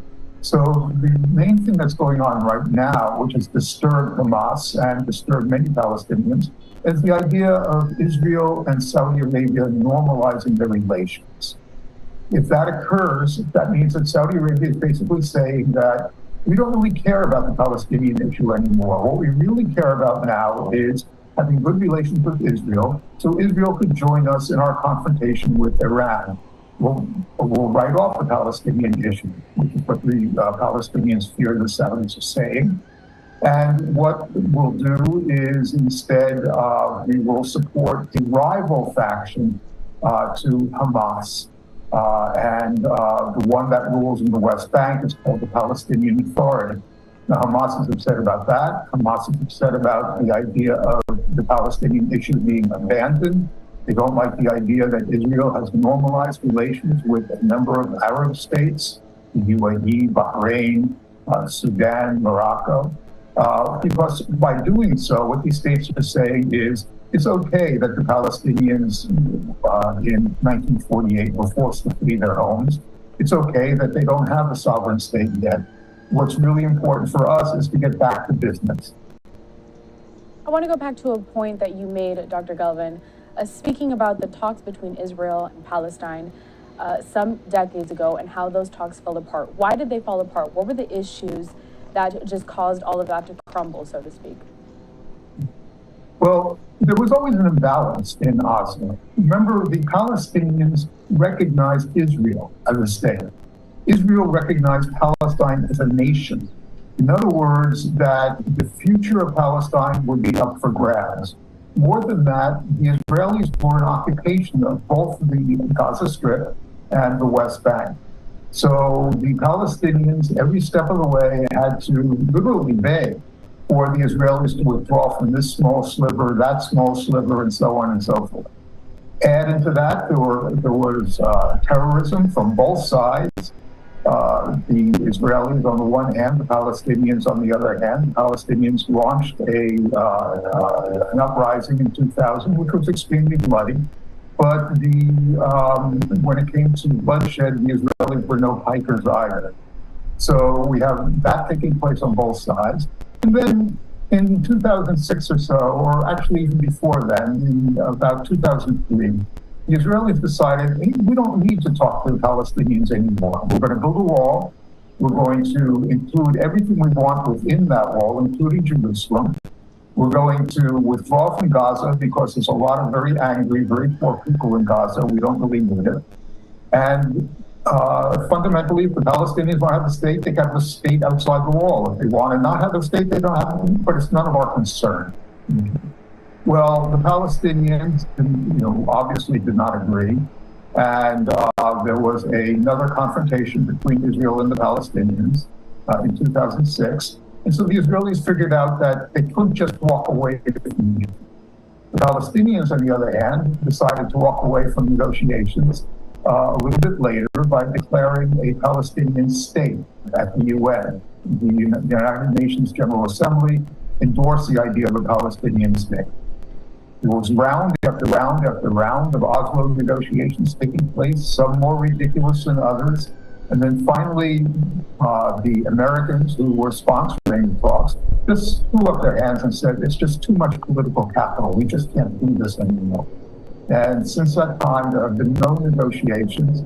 The Trump administration attempted to impose a unilateral settlement, which was roundly rejected by the Palestinians. It was extraordinarily unfair and not very forward-looking at all. And so this is where we are to the present day. Staying here in the present day, when we talk about a terrorist group, we're talking about an extreme. Given the political climate over there in the Middle East, what you have seen, what you have studied when it comes to these negotiations between Israel and Palestine, was there really no other way for Palestine to have a voice in these talks, to have that seat at the table, to have the world notice, besides almost become this terroristic group that you see here with the Hamas? Well, first of all, as far as I'm concerned, nothing justifies what happened over the last couple of days. And frankly, nothing will justify the revenge that Israel is going to exact on the Gaza Strip.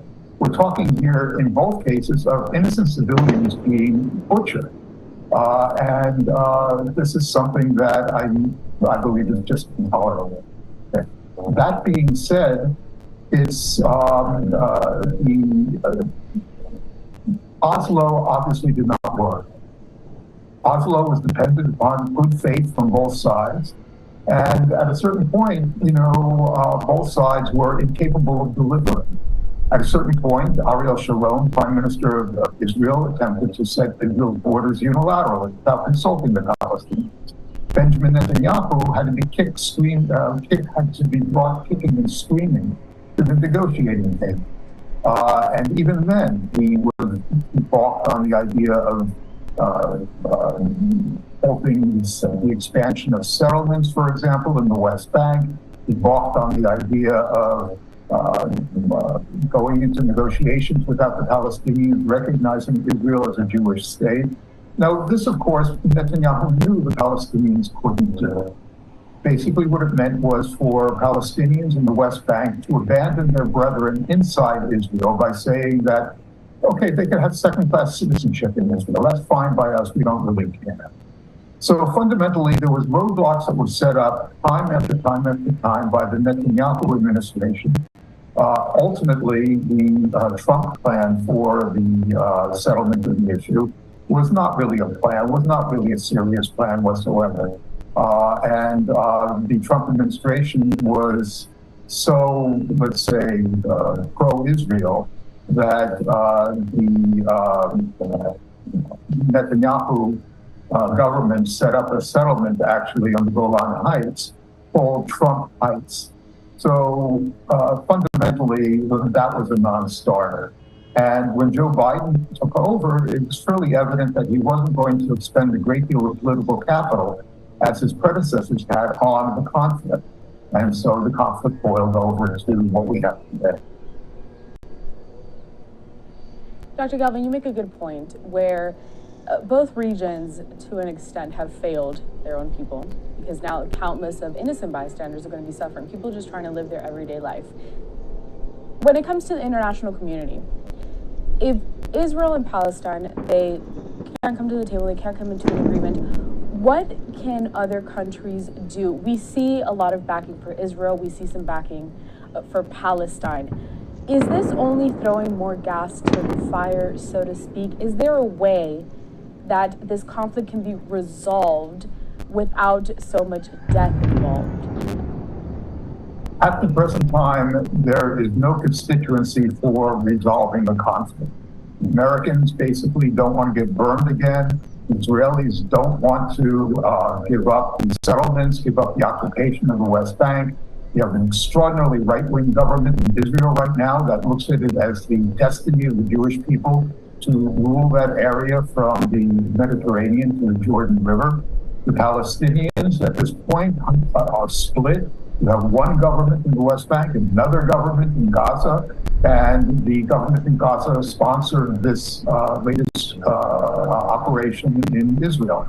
So the time is not right for any sort of peace agreement. Now, that being said, I doubt very much that any other country is going to get involved in the conflict. You look around the Arab world, for example, Egypt and Jordan have peace treaties with Israel. Saudi Arabia was on the verge of negotiating for a peace treaty with Israel. You have 4 other countries that have normalized relationships with Israel. You have Syria in tatters. You have Lebanon economically destroyed. So there's no country that's going to get involved. If anybody gets involved, it's going to be the Islamist group in Lebanon, it's Hezbollah in the north, and we've already confronted the Israelis with artillery barrages, but even they, so far, have been fairly lackluster in getting involved in this whole thing. As for the Americans, obviously, the United States does not want to get involved. We, of course, would send an aircraft carrier or 2 close to Israel. We, of course, will open up our arsenals for Israel if they need resupply. But more than that, the United States doesn't want to do. More than that, the Israelis don't want the United States to be on shore. So when Biden talked today, he didn't mention anything about rescue or anything of the American hostages. He said that he's working with the Israelis in order to return the American hostages. I want to stay with this point about other countries being reluctant to get involved. We know the U.S. 100%, they are supporting Israel in their efforts. Hamas has close ties to Iran. We have another country here that has a lot of money, a lot of resources to be able to fund attacks like this, so to speak. Going forward, how far is this going to go when it comes to Iran maybe pushing the envelope when supporting Hamas? When does the U.S. also push back? Well, I think the phrase pushing the envelope is a good one, actually, because Iran, of course, likes to make mischief in the area. It is a state that sees itself at the vanguard of change.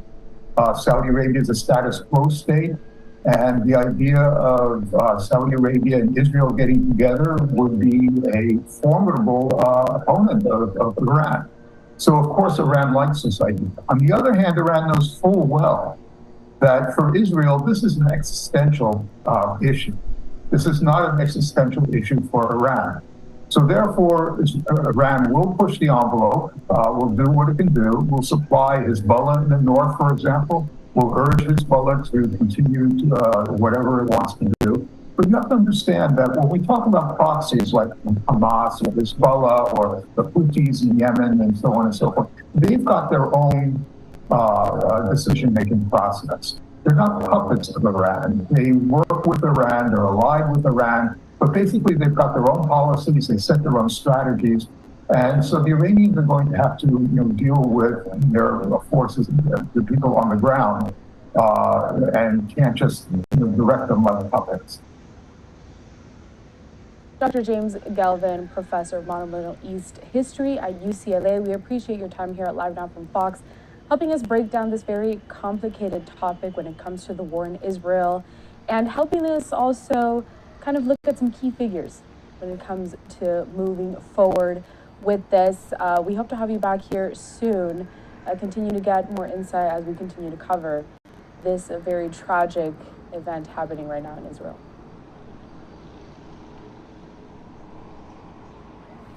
That was a conversation that I had earlier today. Of course, we're looking to continue to break down the issues between Israel and Palestine, all the events that led us to this past weekend and just an eruption of chaos when it comes to the conflict overseas. Another live look right now out of Gaza City in Israel. We're going to step away for a short break. We'll see you back here in 2 minutes.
Welcome back to Live Now from Fox. We are continuing our coverage when it comes to the conflict over in Israel, and right now sharing some images from around the world. This one coming out of Indonesia, another rally being held for Palestinians, showing solidarity with a group of people that are really caught in the crossfires when it comes to this war between Israel and Hamas militants. Earlier today, we showed you a shot out of South Korea, where a similar rally was being held in support of Palestinians suffering through this conflict. Also, another live look out of Jerusalem tonight in Israel. We know that a lot of people trying to get away from all that chaos and all that deadly fire, and the airstrikes being thrown from both sides of the aisle are also fleeing to Jerusalem, hopefully to find safety. And then finally, this live look out of Gaza City, Israel, something that we have been dipping in and out of these past few days as we continue to cover the issues happening overseas.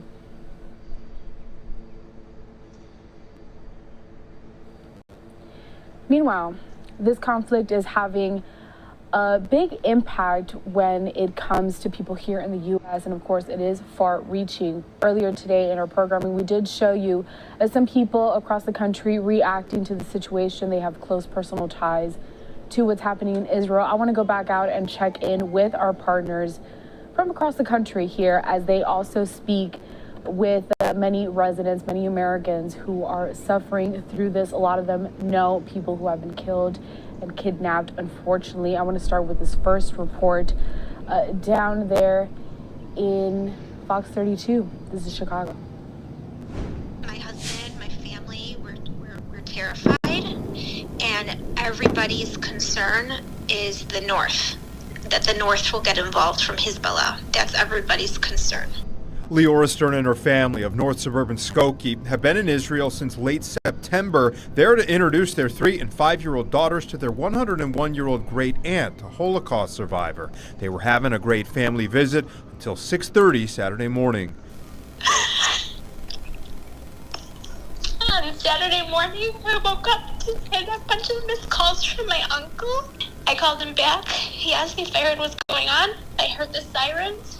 There's sirens all over, and everything changed. Since that moment, the Sterns have not set foot outside their hotel, having to rush to their floor's bomb shelter every time they hear sirens. This is her husband and daughters in that shelter.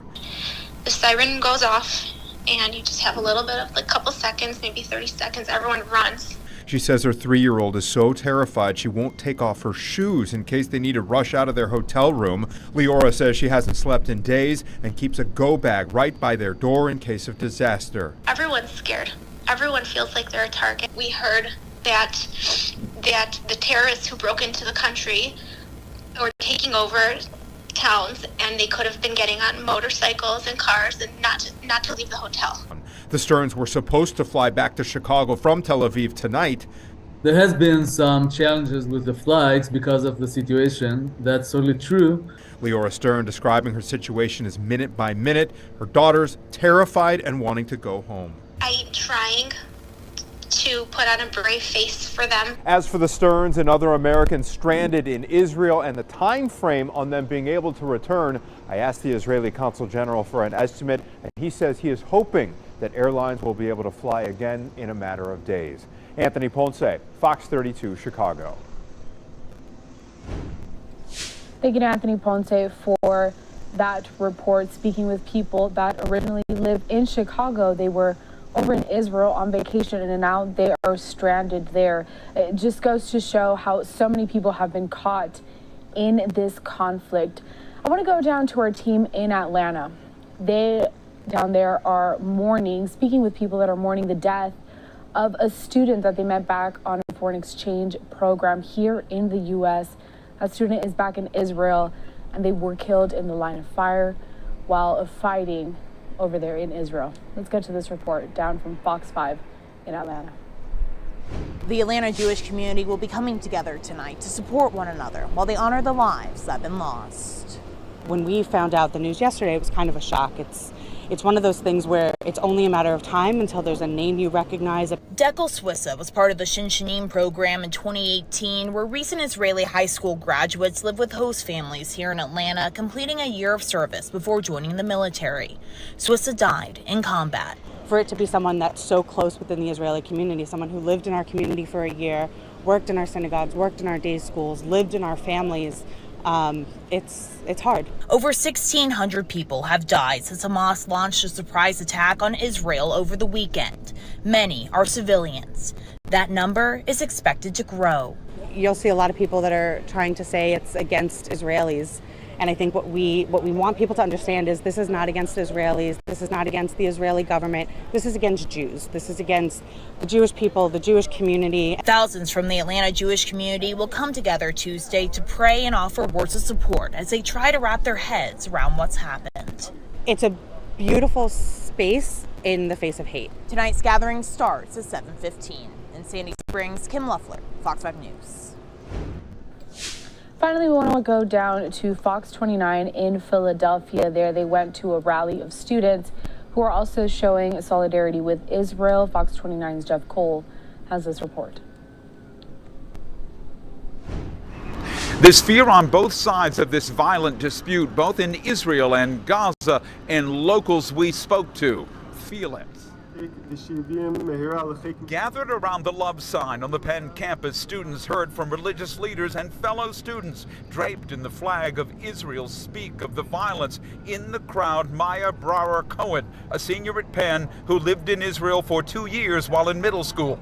She says a friend she met there, now serving in the armed forces, was killed in combat Saturday. You see those names on lists and you never think you're going to know anyone on it. So when I saw his name and I saw his family post, it was devastating. About 200 Penn students and staff, led by a rabbi and campus chaplain, prayed, turned to the east, and sang the national anthem of Israel. Penn junior Noah Rubin and the co-president of a campus group supporting Israel told the crowd of Hamas's barbarism and asked for support.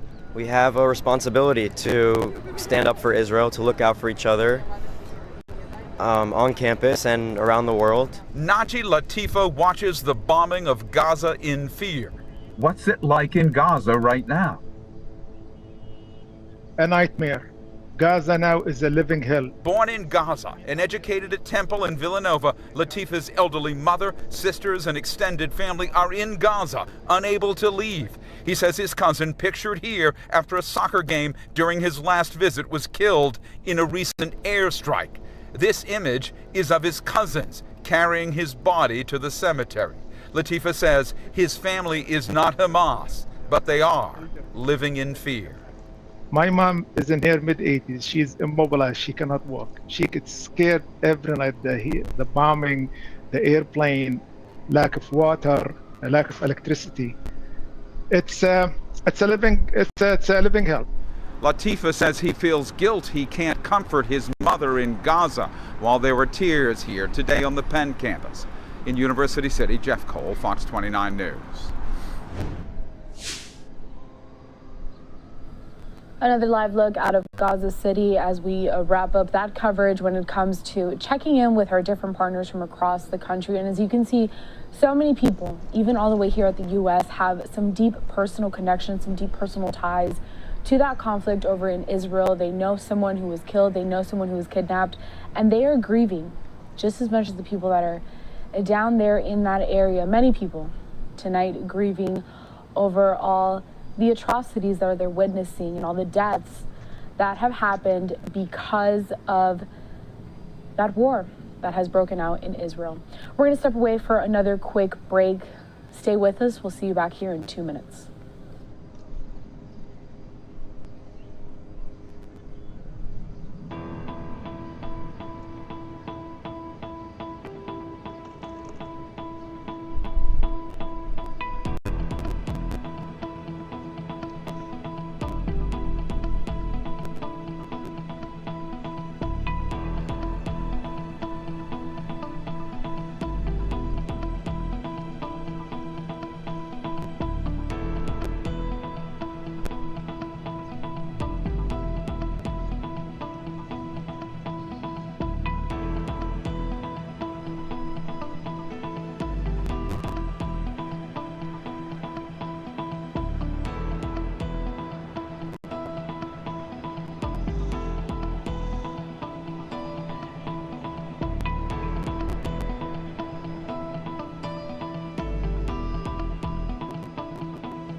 Welcome back to Live Now from Fox. Here you're taking another live look at Gaza City in early morning.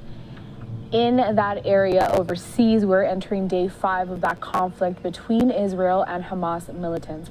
Meanwhile, Iran's supreme leader denying his country was behind the Hamas attacks against Israel. Supreme leader there delivering an address in Tehran today, claiming that people have been, quote, spreading rumors about Tehran's role in the attacks, and also saying that they are wrong. He did, however, hail Hamas for planning the bloody attack, calling it, quote, epic, and said he defends the struggles of the Palestinian people. I want to get to this breakdown from Fox News correspondent Alex Hogan, telling us about how now U.S. leaders are calling for more sanctions, and leaders from around the world calling for more sanctions against Iran in the wake of these events.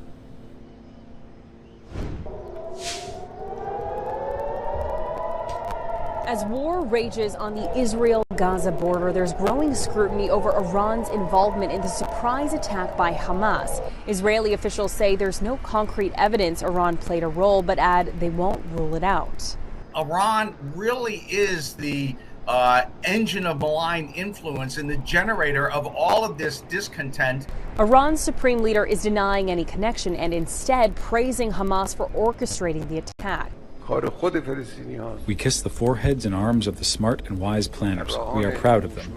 Earlier this week, a Wall Street Journal report showed Tehran worked with Hamas for weeks to plan the infiltration. It sparked concerns that $6 billion the Biden administration unfroze for Iran last month directly funded the violence. The White House, though, says the Iranian regime was never going to see that money. It was always going to go to vendors that we approved, to go to buy humanitarian assistance, medical and food, to get to directly to the Iranian people.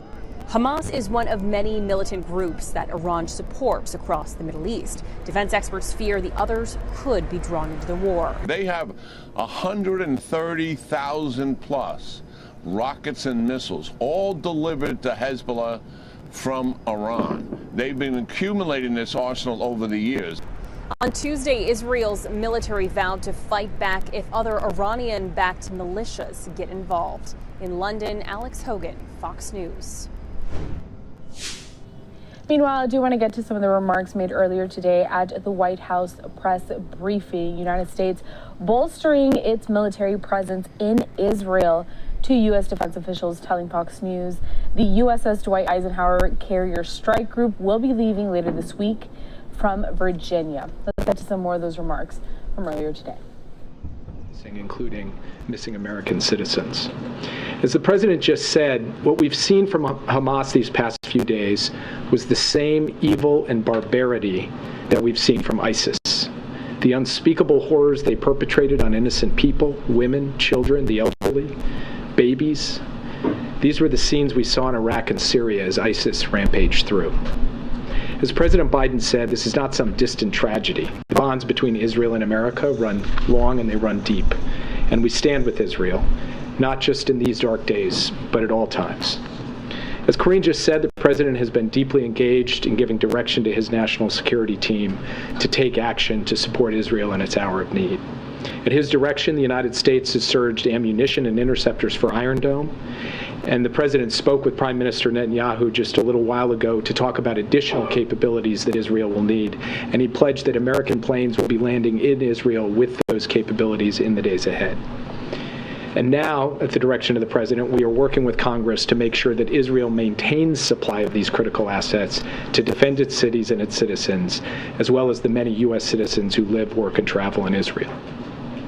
Also at President Biden's direction, the U.S. military has enhanced its force posture in the region to strengthen our deterrence, including the movement of a carrier strike group into the eastern Mediterranean, and we are prepared to move additional assets as necessary. Let me be clear, we did not move the carrier for Hamas. We moved the carrier to send a clear message of deterrence to other states or non-state actors that might seek to widen this war.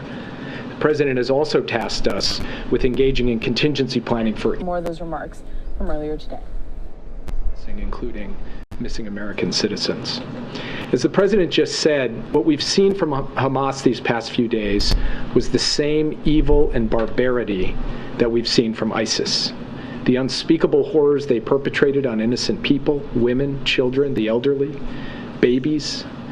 These were the scenes we saw in Iraq and Syria as ISIS rampaged through. As President Biden said, this is not some distant tragedy. The bonds between Israel and America run long and they run deep. And we stand with Israel, not just in these dark days, but at all times. As Corinne just said, the president has been deeply engaged in giving direction to his national security team to take action to support Israel in its hour of need. At his direction, the United States has surged ammunition and interceptors for Iron Dome, and the president spoke with Prime Minister Netanyahu just a little while ago to talk about additional capabilities that Israel will need, and he pledged that American planes will be landing in Israel with those capabilities in the days ahead. And now, at the direction of the president, we are working with Congress to make sure that Israel maintains supply of these critical assets to defend its cities and its citizens, as well as the many U.S. citizens who live, work, and travel in Israel. Also at President Biden's direction, the U.S. military has enhanced its force posture in the region to strengthen our deterrence, including the movement of a carrier strike group into the eastern Mediterranean, and we are prepared to move additional assets as necessary. Let me be clear, we did not move the carrier for Hamas. We moved the carrier to send a clear message of deterrence to other states or non-state actors that might seek to widen this war. The President has also tasked us with engaging in contingency planning for any and all escalation scenarios, and we are now deeply engaged in that planning, and we are consulting with allies and partners as well about all of the potential scenarios that might unfold in the days ahead. Let me repeat what we've now said many times and what the President said just a short while ago, so that everyone, including enemies who are thinking of exploiting the current situation, hear it loud and clear. The United States has always and will always have Israel's back. And to those families undergoing the unfathomable pain of having loved ones missing, our hearts go out to you. We cannot imagine the anguish you must be feeling right now. We know that U.S. citizens are among the missing, and we know that U.S. citizens, as the President just said, are among the hostages. We are working with the Israeli government and with our regional partners on every aspect of the hostage crisis, including sharing intelligence and deploying experts from across the U.S. government to advise the Israeli government and coordinate with them on hostage recovery efforts. As the President just said, there is no higher priority than the safety and well-being of American citizens being held hostage overseas. Over the coming days, we'll continue to stand strongly with Israel to ensure that it is able to defend itself. And my team and I are working with our colleagues across the U.S. government every hour to keep the President updated on the latest developments, to take his direction and put it into action, and we'll continue following his direction to provide Israel and the people of Israel all the support required at this time of need. And with that, I'd be happy to take your questions. Yeah. Jake, We'll do you first and then. Thank you, Jake. Yeah, go ahead. On the American hostages, can you first of all tell us how many? Are we talking about several or a dozen hostages?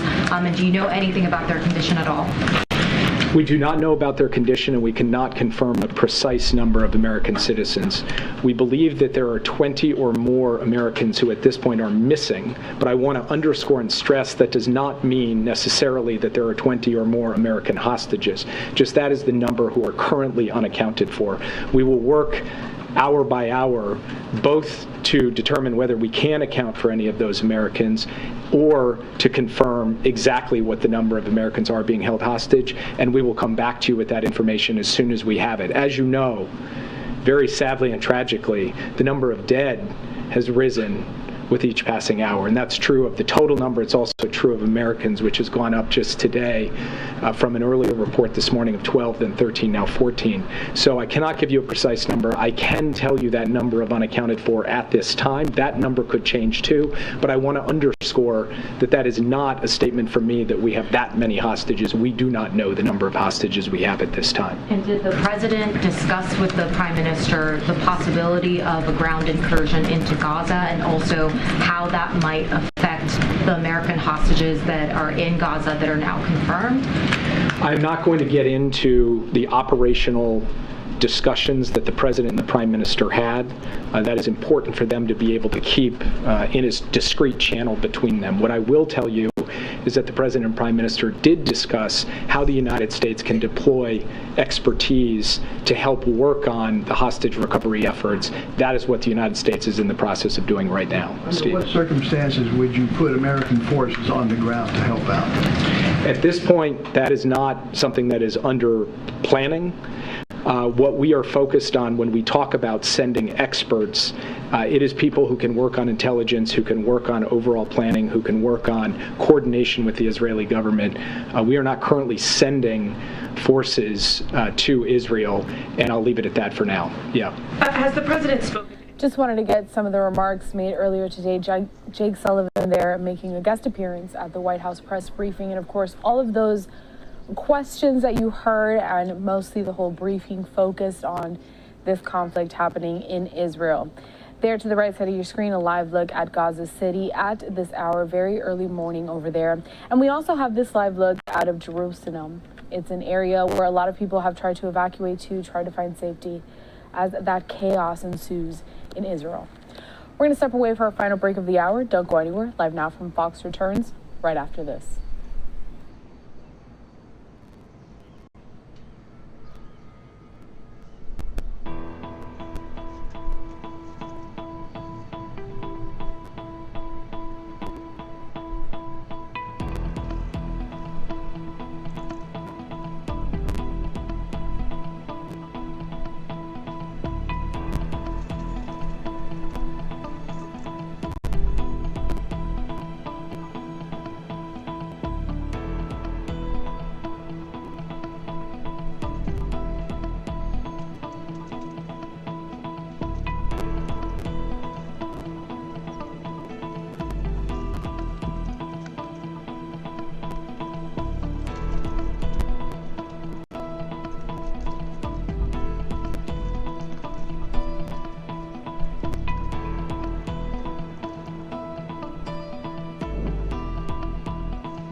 Welcome back and thank you for being with us on this Tuesday night here at Live Now from Fox on the West Coast. We are approaching 10 p.m. on the East Coast, approaching 1 in the morning. And right here where you're taking a look at is a live look out of Gaza City in Israel. Very early in the morning, we're approaching 8 a.m. Overseas there as we continue our coverage on the conflict between Israel and Hamas militants. Thank you once again for being with us. My name is Karel Lahara. It's been a pleasure to have you here. We'll walk you through all these different events and take you to live events happening around the world and continue to follow the developments overseas.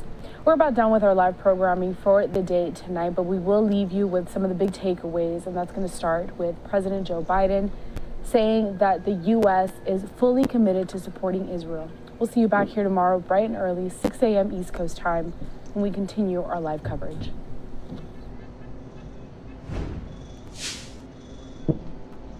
You know, there are moments in this life, and I mean this literally, when the pure, unadulterated evil is unleashed on this world.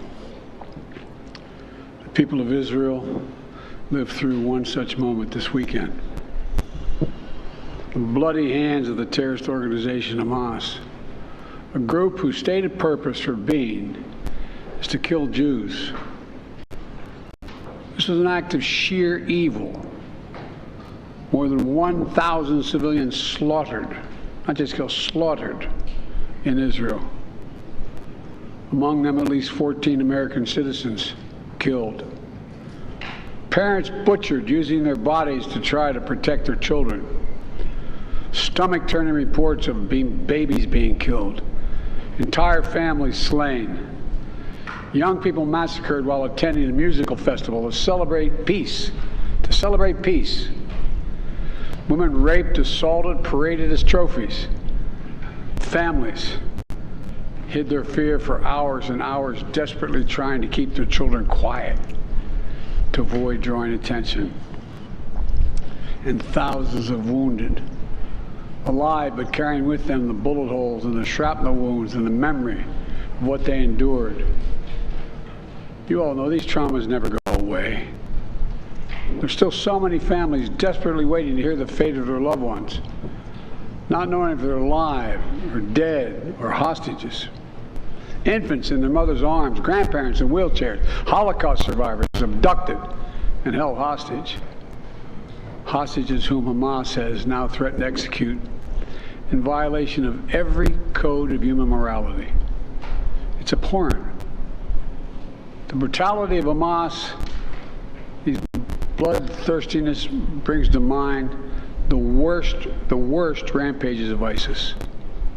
This is terrorism.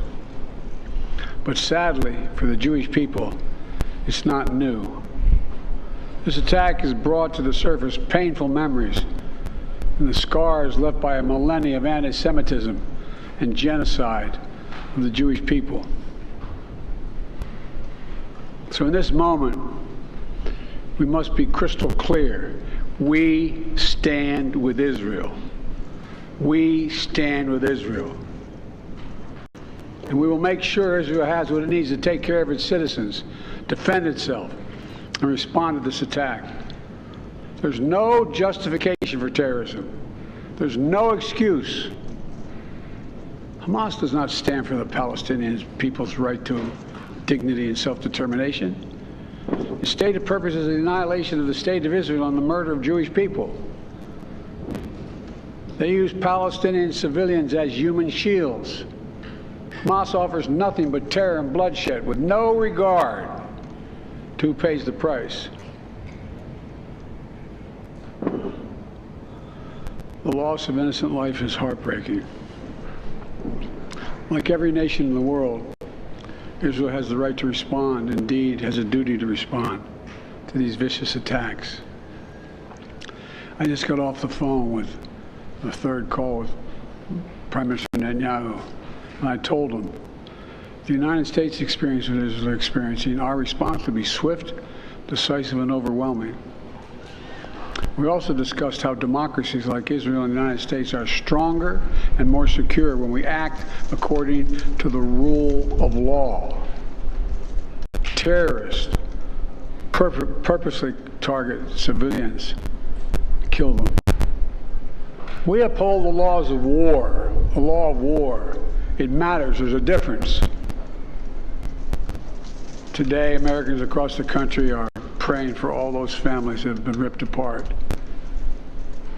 A lot of us know how it feels. It leaves a black hole in your chest when you lose family. Feeling like you're being sucked in. The anger, the pain, the sense of hopelessness. This is what they mean by a human tragedy, an atrocity on an appalling scale. But we're going to continue to stand united, supporting the people of Israel who are suffering unspeakable losses and opposing the hatred and violence of terrorism. My team has been in near constant communication with our Israeli partners and partners all across the region and the world from the moment this crisis began. We're surging additional military assistance, including ammunition and interceptors, to replenish Iron Dome. We're going to make sure that Israel does not run out of these critical assets to defend its cities and its citizens. My administration has consulted closely with Congress throughout this crisis. And when Congress returns, we're going to ask them to take urgent action to fund the national security requirements of our critical partners. This is not about party or politics. This is about the security of our world, the security of the United States of America. We now know that American citizens are among those being held by Hamas. I've directed my team to share intelligence and deploy additional experts from across the United States government to consult with and advise Israeli counterparts on hostage recovery efforts. Because as president, I have no higher priority than the safety of Americans being held hostage around the world. The United States has also enhanced our military force posture in the region to strengthen our deterrence. The Department of Defense has moved the USS Gerald R. Ford Carrier Strike Group to the Eastern Mediterranean and bolstered our fighter aircraft presence.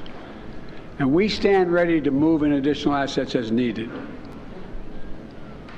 Let me say again, to any country, any organization, anyone thinking of taking advantage of this situation, I have one word: don't. Don't. Our hearts may be broken, but our resolve is clear.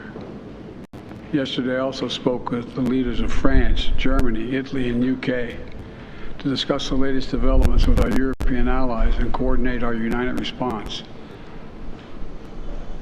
This comes on top of days of steady engagement with partners across the region. We're also taking steps at home. In cities across the United States of America, police departments have stepped up security around centers of Jewish life. The Department of Homeland Security and the Federal Bureau of Investigation are working closely with state and local law enforcement and Jewish community partners to identify and disrupt any domestic threat that could emerge in connection with these horrific attacks. This is a moment for the United States to come together, to grieve with those who are mourning. Let's be real clear.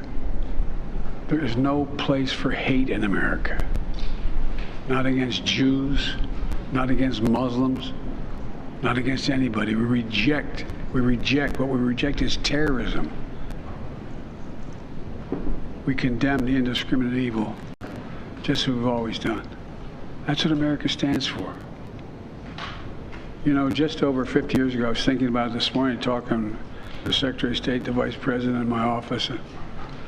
Over 50 years ago, as a young senator, I visited Israel for the first time as a newly elected senator. And I had a long, long trip, a meeting with Golda Meir in her office just before the Yom Kippur War. And I guess she could see the consternation on my face as she described what was being faced. They were facing. We walked outside in that sort of hallway outside her office to have some photos. She looked at me all of a sudden and said, "Would you like to have a photograph?" And so I got up and followed her out. We were standing there silent, looking at the press. She could tell, I guess, I was concerned. She leaned over and whispered to me, she said, "Don't worry, Senator Biden. We have a secret weapon here in Israel." My word is what she said. We have no place else to go. We have no place else to go. For 75 years, Israel has stood as the ultimate guarantor of the security of Jewish people around the world, so that the atrocities of the past could never happen again. And let there be no doubt, the United States has Israel's back. We will make sure the Jewish and democratic state of Israel can defend itself today, tomorrow, as we always have. It's as simple as that. These atrocities have been sickening. We're with Israel. Let's make no mistake. Thank you. Mr. President, what was your reaction? The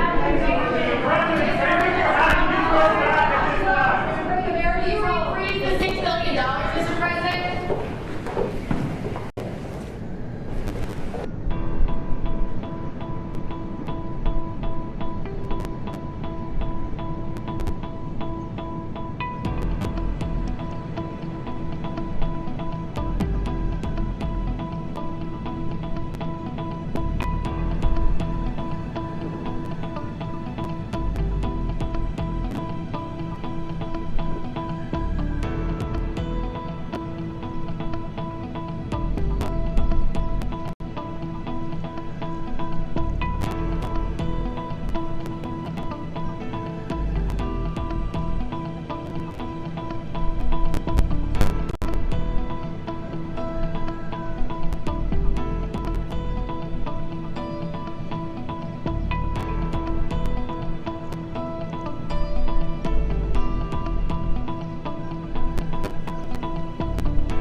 My name is Rachel Goldberg.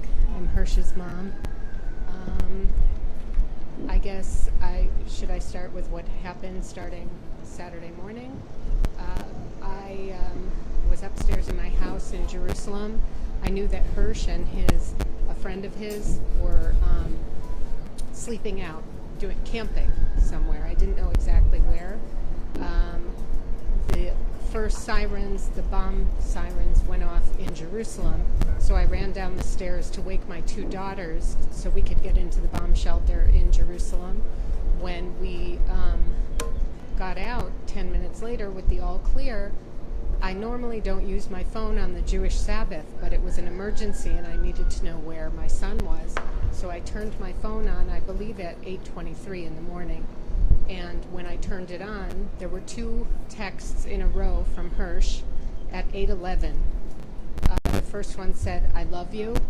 And immediately at 8:11 also it said, "I'm sorry."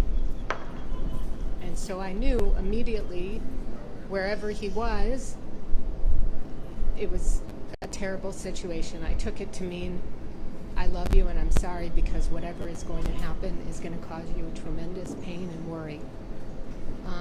Since that time, I of course tried calling him right back. There was no answer. I texted him a couple times, "Are you okay?" I've not heard from him since the text I received at 8:11 on Saturday morning.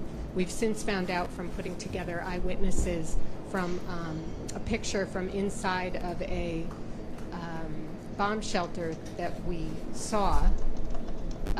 We tried to put together who was in that bomb shelter with him. We've spoken to eyewitnesses. We know that he was injured in a gun battle. I mean, they were all civilians at a music festival. They were fish in a barrel, sitting in this bomb shelter. Terrorists came to the door. They were throwing grenades in, shooting machine guns, and we know that Hirsch's arm from the elbow down was severed, was blown off, and that he tied a tourniquet around with his shirt, and Hamas came in after the gunfire settled down and said, "Anyone who can walk, stand up and walk out." We are told that he was completely calm. I think he was probably in shock. And he got up and he walked out with 5 other people, young people from the music festival, 2 young women, 3 other young men. They were put on a pickup truck and driven away by Hamas. And then the police told us one thing they knew is that the last known cell signal from his phone was on the border with Gaza. So not much to add. Hirsch was at the festival with one of his best friends, On-Air Shapira. By eyewitness accounts from the people that we talked to who were in this bomb shelter, several people, independent of each other, said, "Your son and his friend On-Air saved our lives, anybody who's alive, because as grenades were being thrown in, they were tossing them back out, they were trying to comfort people." And so just thought I would add that. Maybe you could just the origin of the family in the United States? Sure. I'll just say that Rachel and I both grew up in Chicago. We were living in California in 2000 when Hirsch was born. We made Aliyah to Israel as a family in the summer of 2008 when Hirsch, who's our oldest child, he was 7.5, almost 8 when we moved to Israel in the summer of 2008. We've been living in Jerusalem ever since. We have 2 daughters, 20 and 17, and I just want to take 1 minute to talk a little bit about Hirsch. He is a smiley, fun-loving guy, and people of all ages just gravitate towards him. And if you mention his name to his friends, his teachers, my friends, our friends, you mention his name and people just smile because he's the kind of guy who's just fun to be around and makes people feel good and have a good time. He's got a few passions, one of which is traveling the world, and he's been saving his money to go on his big trip at the end of December. Hi, thank you everybody for coming. My name is Neta. I'm the eldest son for Adrian Neta. As this tragedy was unfolded on Saturday morning, me and my other siblings were talking to my mom on the phone, trying to calm her down. Things were sort of calm when she heard a lot of gunfire outside of her shelter, and we tried to calm her down. That's when I dropped off the call, and both my brother and my sister were on the call with her as the terrorist barged into her home, and we heard a little bit of screaming, and that was our last contact with her. There was no shooting on the call, and the neighbors downstairs also didn't hear any shooting.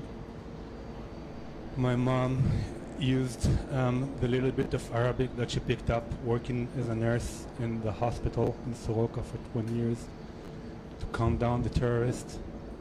And it is our hope, which is a little bit ridiculous at this stage to say that the optimistic scenario is that she's held hostage in Gaza and not dead on the street of the kibbutz where we grew up.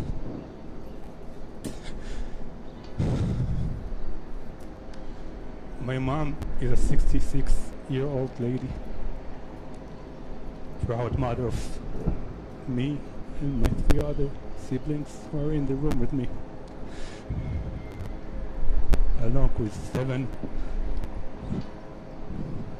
grandkids.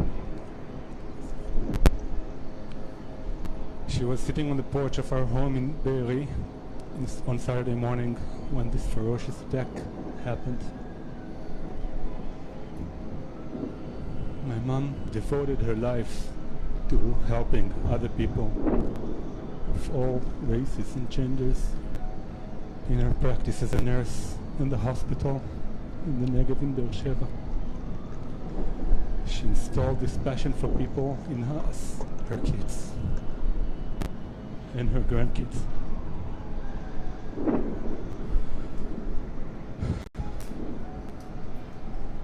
As I said, our last contact with my mom was Saturday morning around 9:45 a.m. as the terrorists purged into her shelter in her home in Be'eri. There are a lot of images kind of spreading around, which I don't feel the need to talk about. I wanna bring forward the responsibility that the Israeli government has to bring back all the hostages that are kept in hostage by the Hamas terrorists. While saying this, I want also to speak about the responsibility that the US administration, President Biden, and the Secretary of State Blinken has for the lives of every US citizen that is out there.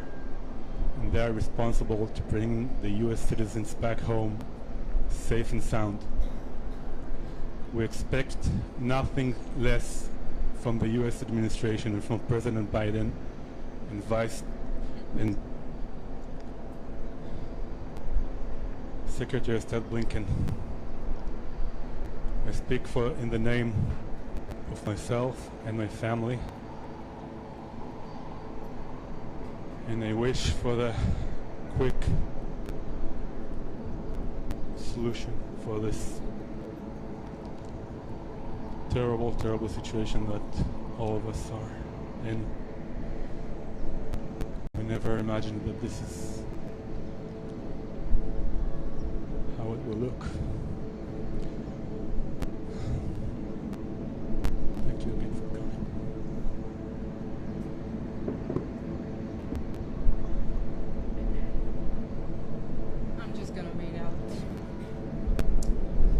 My name is Ayana Neta. I'm the youngest of my mother's children. My mother, Adrian, is missing and was probably taken by Hamas terrorists to the Gaza Strip. My mother is an exceptional human being.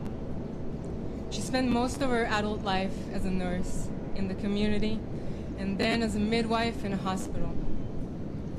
When she walked into a delivery room, she saw a human being in front of her.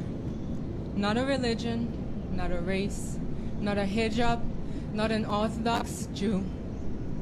Always the human being she saw. We once calculated that my mother has brought in thousands of lives into this world. When Hamas walked into my mother's room in Be'eri, they saw her there alone, but they did not see a human being.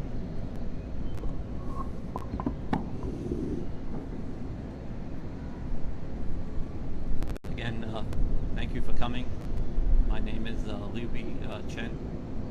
On behalf of Itai Chen, before starting, just wanting to ask all of you here, and thank you for coming, and all of those listening to us, please do not think of us only as a headline. More than that. I'm here with my family, my two sisters. We grew up in New York City.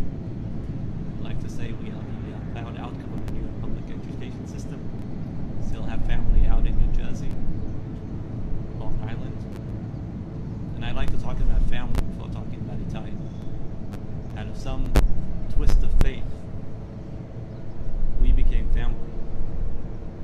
In addition to us, we've identified about 10 other families like us that have a U.S. citizen missing. Okay. This family and my family is now missing. We have a missing person in our family. Within my family, I have, in addition to Itai, 2 sons. One of them, the youngest, Alon, is actually celebrating his bar mitzvah this weekend. The bar mitzvah, for those of you who do not know, is the ceremony where a young Jewish man becomes a man. And Itai, in order to be home this weekend, elected to be at his base previous weekend in order for us to celebrate the bar mitzvah as a whole, the whole family. We still hope that that celebration with my sisters and my family will happen in the near future. And I'm sure my friends here as well, or my new family, have additional events happening that they also wish to have that wholeness of these events. So please think of us not just as that headline, but we're people with families. We want to be back families again. Itai, my son, joined the army about a year ago. He's in the armed corps. He was serving on the border of Gaza. The last time that we heard from him was Saturday morning.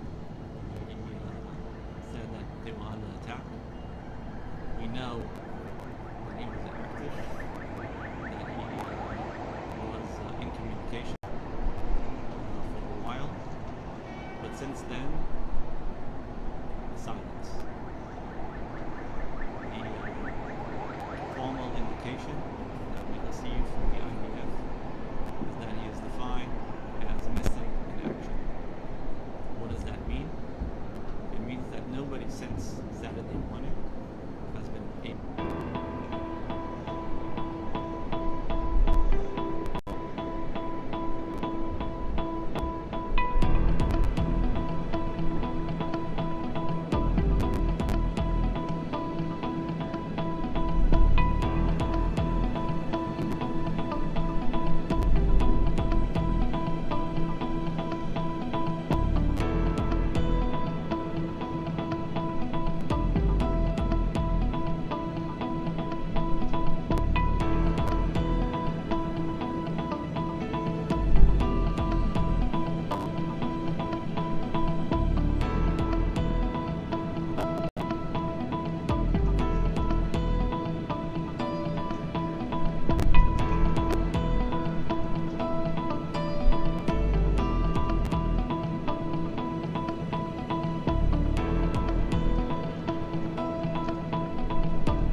also means that he's not in the hospital. It also means that he's not on the deceased list and has been identified. You would think it would be a good assumption to say that after 7 years, if he's not in the state of Israel, he might be some other place. And if that is the case, then he is by definition POW, U.S. citizen, and Israeli citizen. And what we are asking for his captives, for the U.S. government as well, to ask for the captives of Hamas is to treat him as a POW should be treated according to international law, meaning having someone visit him, have a doctor see him, have a UN Red Cross representative see him as well. And as said before, we want to be back, we want to go back to become family. We understand as soon as possible. Hopefully with your help, people here will help us amplify this message to the U.S. government, Secretary of State, that until now have been saying all of the right things. But we do, I, on behalf of my family, am asking the U.S. not to take a backseat. The U.S. has a lot of resources at its attention. It is able to do many things that can be different than what the Israeli government could do. And we are asking on behalf of my family for President Biden, to ensure his heart is in the right place when it comes to Israel, and Secretary of State to do what they can to make this end for us as soon as possible to become family.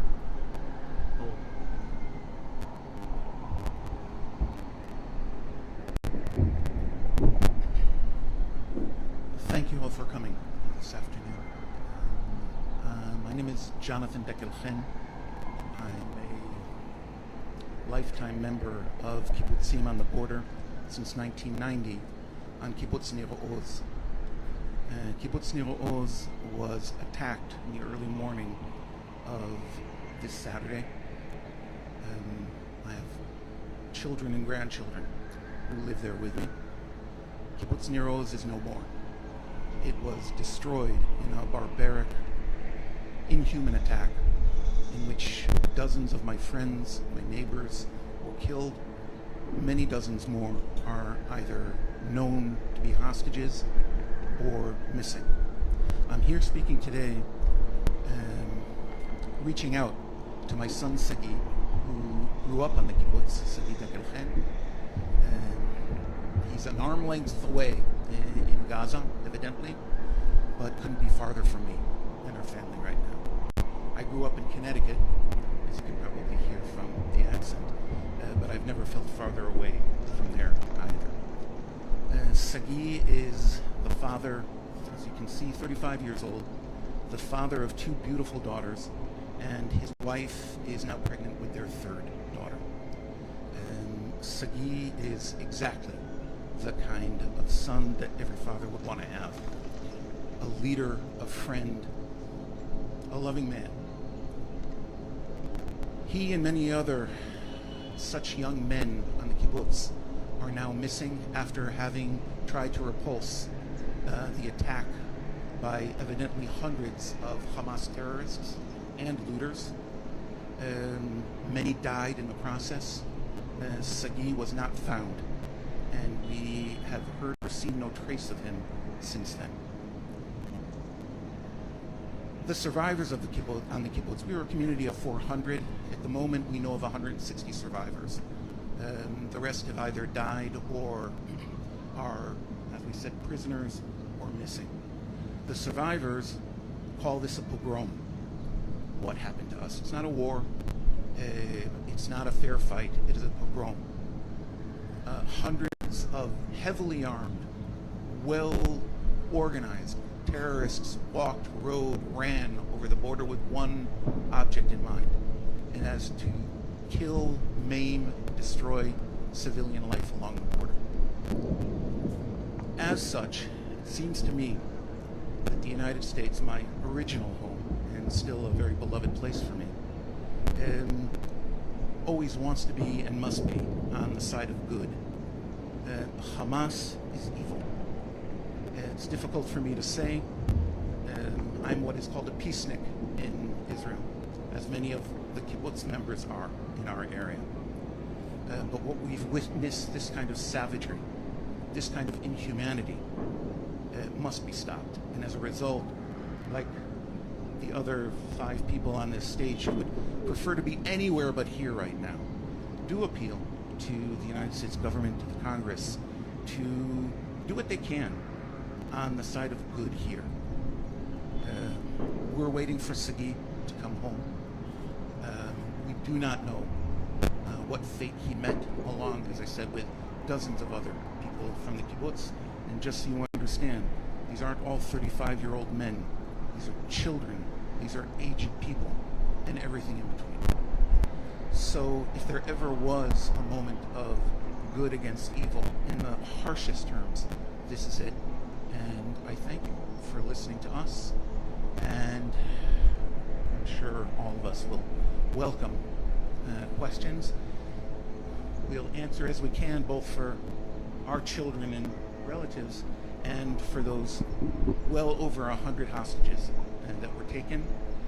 Among the hostages, I'll add that outside of Sagi, there are 3 other hostages taken from my kibbutz who are American citizens, Israeli Americans, and 2 who were murdered on Saturday morning. Thank you very much to all the families participating. We're going to go now to questions from the journalists. We're going to start with Becky Anderson from CNN. We're going to go one by one. Please, when you get the microphone, say your name and the outlet that you're from. Thank you. Thank you, and thank you for doing this today. Israel has said that it will do its best to get any hostages home, but there's also talk of an imminent ground incursion at this point. Just how concerned are you? This isn't any single person who wants to take that. Yeah, I can address the question. As we saw some of the kinds of these questions coming up, right? I don't have earlier acquaintance with anybody at the table, but I would assume that none of us are military personnel or foreign affairs strategic thinkers. We are the family members of US citizens that were kidnapped into the Gaza Strip. Hence, I do not think that it is our place to comment on the necessary actions that the Israeli government has to take, or the US Biden administration for that sake. All we ask from the Biden administration and the Secretary of State, Blinken, is to act to the immediate release of all hostages, and remember that the US government has direct responsibility to the lives of the US citizens that are held hostage by these terrorists. So whatever any government needs to do in order to make that happen, please make that happen. Well, Lester Holt from NBC News in the United States. Have any of you been contacted directly by the U.S. administration or the Israeli administration in terms of what a pathway toward negotiations might look like? So what I could say is that the side of the U.S. Embassy, we've been in contact with the State Department and the U.S. Embassy that have taken note of the details of Itai, but there's been no formal consultation.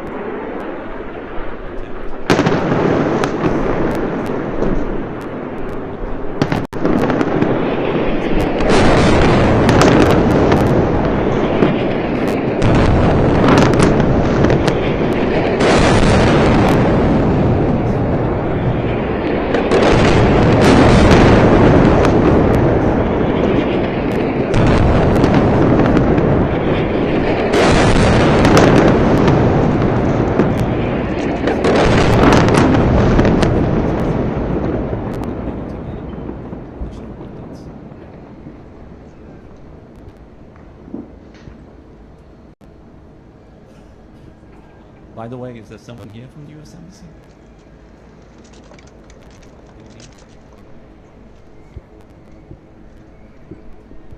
Excuse me, what have you been hearing so far from Israeli officials? Can you identify yourself? Yoav Borovich from Can 11 in Israel. So I wanted to know, please, what have you heard so far from officials, from Israeli officials? How much information are you getting? And what's your expectation of Israel regarding the situation?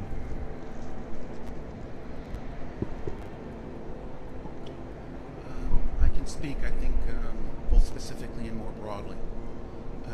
Most of the good things that have happened so far in response at the civilian level, the civil level, including work around efforts around hostages and missing, have been ground up. From the ground up. Groups of citizens coming together to both aid people that live in communities like mine and also to try to make some sense in this fog of war as to what's happened. I know what you're talking about. So far, there's been little to no contact. Excuse me for interrupting. I am an American citizen, and I've been living in the U.S. for the last 5 years. As I said before, my mom was born and raised in California, but I was born and raised in a kibbutz, in Kibbutz Be'eri. I do not have American education, so I am natural Israel blunt, and I want to be blunt when answering this question and say zero communication from the Israeli government, zero communication on our side. I do have friends that are currently engaging in the combat around my home, around Kibbutz Be'eri, and I can appreciate the total mayhem and mess that the combat environment is creating. But I think that after 3 days, more than 3 days now, it is more than a reasonable request to have somebody from the Israeli government or the US administration approach us with any type of information that they may have on our family members. At least a plan of what they intend to do. Okay, thank you very much to all of the families who were here today. Thank you to everybody for coming. We have two gentlemen in the back who help coordinate individual interviews for any journalists who want to speak directly and specifically with some of the families. And we should all hope and wish for better days. Thank you.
On our last trip, we went down to visit the border along Gaza, see the Iron Dome, and we went and toured a kibbutz. That is the exact same one that you found the atrocities today of young babies being murdered, being decapitated. The talk today is we have a job in there, but more importantly, we have a job to do something right now. There's a crisis in the world. There's a void of leadership. We need to stand shoulder to shoulder with Israel. We need to make sure Hamas is destroyed. We need to make sure the resources that go to terrorists from Iran is stopped. The sanctions are already there. I laid out a 5-point plan yesterday. The president right now should be very clear to the rest of the world that the American hostages have to come home now, that we will not accept anything that goes against these hostages, and we will have vengeance if they do one thing to them. The other thing, we need to resupply Israel with the ammunition they need. We need to impose the sanctions that are already there. When President Biden took office, Iran was only able to produce 400,000 barrels a day. Now they're at 3 million. They are getting billions upon billions of dollars that they are spreading to terrorism around the world. He needs to stop the appeasement. He needs to redirect his administration of terrorism on our southern border, wide open, where we have more than 151 people so far on the FBI terrorist watch list that we have caught coming across. In 2019, we had 0. He needs to reverse his policies to make America safe and make the world a better place. Who do you endorse for speaker? I haven't endorsed anyone. I let the conference. Are you running for under which this is going to happen? You came late. I already told him not to nominate you. What are the rules under which all this is going to play out? The same rules we've always had. Listen, what transpires tonight is there will be a debate between 2 members. I think 2 will be nominated. I don't know if anybody else will be nominated there. They will lay out their plan to unite this conference. It's more than selecting a speaker. If this conference continues to allow 4% of the conference to partner with Democrats when 96% of the Republicans want something else, they will never lead. The things that we've been able to accomplish, from the Parents' Bill of Rights, from the greatest, most conservative border security that we've ever been able to pass, to make America energy independent, to have the greatest cuts in spending this Congress has ever voted for, more than $2 trillion, to put work requirements in. And I want to thank for one moment, for those who disagreed with me, to think for one moment that 8 of them would join with all the Democrats because I kept the government open. I want you to all think of one thing. Where would we be in the world right now if we were not paying our troops and Israel is at war and people question what's happening in American government? That is the challenge, and that's why I think. Sorry, one at a time. Mr. Speaker, well, do you think that Republicans will have a change to the one-member motion to vacate the chair, or do you think that's off the table for the time being? I don't know. They can decide at that. Yes. There should be a change in 217 votes to get out of conference. That's what you support. Look, the one thing I see is we went 15 rounds on the floor. I think at where the world is today, they shouldn't come out of there until they decide that they have enough votes for whoever they bring to the floor can become speaker. Who are you going to vote for tomorrow? Who are you going to vote for? How do you avoid what happened to you by putting a spending bill on the floor from happening to the next speaker? Well, first of all, I would do it again. I think it's important whoever takes that job is willing to risk the job for doing what's right for the American public. Think for one moment, if we were sitting here, sending the Gerald Ford aircraft carrier strike team into the Middle East when they didn't even know if they were going to get paid, how could we even do that? If the troops were not being paid, we wouldn't be able to go forward. So exactly what I would do again. So whoever takes the job, I want to make this commitment to the American people. They're going to do what's right, even if it risks their job to do it. Does that mean now I'm sorry. What do you feel about the consensus? Do you feel like you guys are getting close to a decision here, or do you think it will take a day or 2 or more? Look, I think those who are running are going to have to unite people. They have to show out a clear plan. And I think it's good for members in there to talk about it, be honest with one another. But I do believe they should make that decision in there before we go back to the floor, especially in the situation we are in the world right now. Look, after 9/11, we changed the course, that if the speaker was ever deposed, that you could put a speaker pro tem in. That speaker pro tem should be able to do the job until someone new is elected. You want the continuity of government. It should be no question. Patrick McHenry should be able to bang us in, bang the gavel in, move legislation while we pick a decision of who's speaker. It was the whole concept after 9/11 for a continuity of government if you didn't have a speaker. That's why we created that. That's why I named him, and he should be able to do the job. I don't think people should question it. Who are you going to vote for tomorrow? Since you're saying Yes. that you will not ask anyone to nominate you, does that mean that you are ruling out any possibility of being a candidate? You guys do so many hypotheticals. I don't know how many times I have to tell you. There's two people running in there. I'm not one of them, and they're going to be able to decide who the next Why are speaker you is. not running? Why are you not running? For the same reason I wasn't running last Does time. that mean you're not listening to the speeches in there? No, I'm listening to you. So who are you going to vote for tomorrow if it comes to the floor? So it comes to the floor, whoever comes out of there. What message does this send to the international community that there is a fight over the speaker in the middle of a crisis in the Middle East? Well, look, we have continuity of government here. I think it says more that it takes the president too long to come out and talk. I think it'll say more if the president doesn't reverse the course on what he's doing in the southern border. I think it'll say more to the world if the president isn't very clear about bringing those Americans home. That this has to be different than what he did in Afghanistan. That we will not leave one American behind. And the other thing we have to stand very clear is that we're going to stand shoulder to shoulder with Israel until Hamas is defeated. It's not about Hamas being weakened. Hamas must be destroyed for the atrocities that they have done. And we need to go directly to what Iran has funded. We should enforce the sanctions that are already in place, so Iran doesn't continue to make billions of dollars and fund terrorism around the world. And we should reassess our own intelligence here. Why did we miss this? Our intelligence knew Russia was going to invade Ukraine, and they told the world. This is one of the greatest atrocities since the Holocaust. Americans have died. Every day the number increases. The number of those in Israel have died, if you equated it to America's population, would be more than 30,000 people.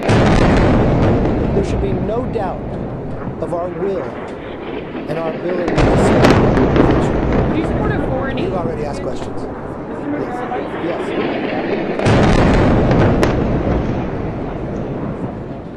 Look, I don't. To me, when you ask that question, you're thinking some type of game to play. I think right now Israel was just attacked. I would put Israel's supplemental on the table, on the floor right now. If I was still speaker, I would have laid out the 5 plans, and we'd be voting today. And there would be no doubt in the world where we stand, and there'd be no question. You see, my very first trip as speaker internationally was to Israel. I spoke at their Congress, their Knesset, on the anniversary, the 75th anniversary of the creation of their country. I was the only second speaker ever to be invited to do that. And one thing I've learned as I've gone through Israel, there's no greater ally than we have in Israel. When you look at the Iron Dome, I've been to the Iron Domes many times. What Hamas is trying to do is overwhelm. An Iron Dome will categorize where a rocket is going to go, determine whether to shoot it up, and knock it down. But they only have so many batteries in there to protect. When you send 5,000, you're trying to wear out an Iron Dome. You're trying to overrun it. And I imagine these first rockets are probably going to be thumb rockets. They're saving the precision, long-range ones for later, wondering if Israel has the capability in the Iron Dome to knock it down. We should have that on the floor today, that nobody questions that they will be able to defend themselves. Yes. Mr. Speaker, yes. Today is Ashley Babbitt's 38th birthday. National Files viewers are interested in whether or not you're... You know what? We've been putting out the J6, but that's another day, another question. Well, No. We're interested Look, in you can ask whatever question you want. Prisoners and the 41,000 hours of videos. That's a nice question. I'm focusing, and we did. Yes. Didn't do that, sir. Yes, I did, sir. 41,000 hours? Out the continuing resolution issue, or they choose a speaker. I'm sorry, what? I think these candidates are going to have to hash out what they're going to do with the continuing resolution, the November 17th deadline before they get it. Look, the challenge here is we have a small group of members in our conference that partnered all with Democrats.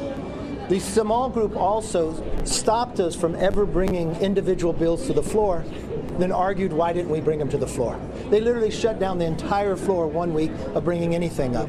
They then went, when we wanted a continuing resolution that would secure the border, but also be one of the greatest cuts, they knocked that down too. So I'm not quite sure what they want. So inside there, they better decide which way they want to go. What weapons and munitions has Israel asked you for? And what should the Congress supply? The Congress should supply whatever they need. Very clearly, whatever they need. Yes, ma'am. To be clear, if a member nominates you in there, will you reject that? I asked. Say to them that they want to vote for you tomorrow. I asked the members in there not to nominate me. Chief McCarthy, you commented that they can come to a consensus to vote on a speaker tomorrow or this week. Yes. What's your advice, looking forward to the governing deadlines ahead, what's your advice to your successor on how to navigate this small majority deal with the Democratic Senate? Do what is right. My real concern here is I felt as though we were in a much stronger position to be able to secure this border. I felt as though we passed H.R. 2. We had a very strong position. Unfortunately, we had a few members in our conference that are not true conservatives and don't want to govern that made us in a weaker position. I believe what's going on in the world today, whatever we move forward should actually secure this border to keep this country safe. Your advice today, just to be clear, Mr. McCarthy, your advice today should do what is right regardless of what it means for the speakership? That's exactly what I did. I'm very proud of that fact. I think America's stronger for it. I mean, did we have to be able to roll the Senate and even the Democrats got upset by it? And somehow they all decided to vote against, along with 8 Republicans join all the Democrats. I'd do it again tomorrow. I think it's more important, especially where we live in the world today, that we pay our troops. This world is unsafe. But if they wanted to not pay our troops and be sitting here in a government shutdown when the world what's going on, I think that was wrong. Thank you all very much. Have a good night.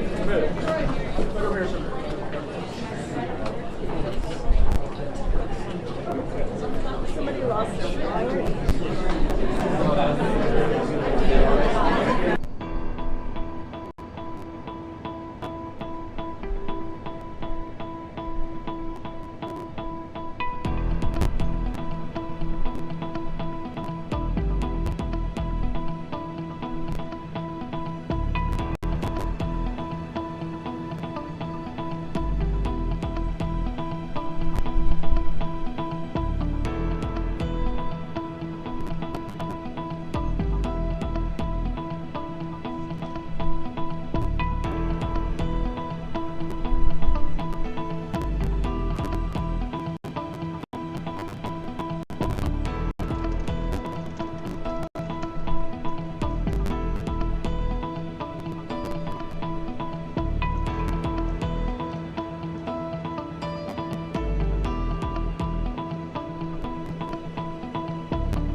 Welcome back here on Live Now from Fox as our coverage of the war in Israel does continue. You're taking a live look over Gaza City at one of the many cameras that we have across this area. It's been kind of the same situation where we see things kind of calm for just a second, and then you see more rockets that are launched, followed by a lot of smoke and some fire right there.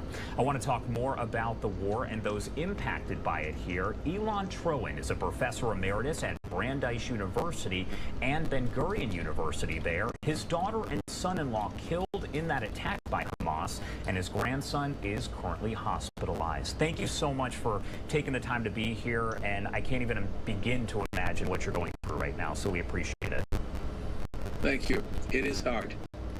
And I know that you had said that you were on the phone with your daughter when all of this happened. Is that correct? When the beginning of it happened, which is to say,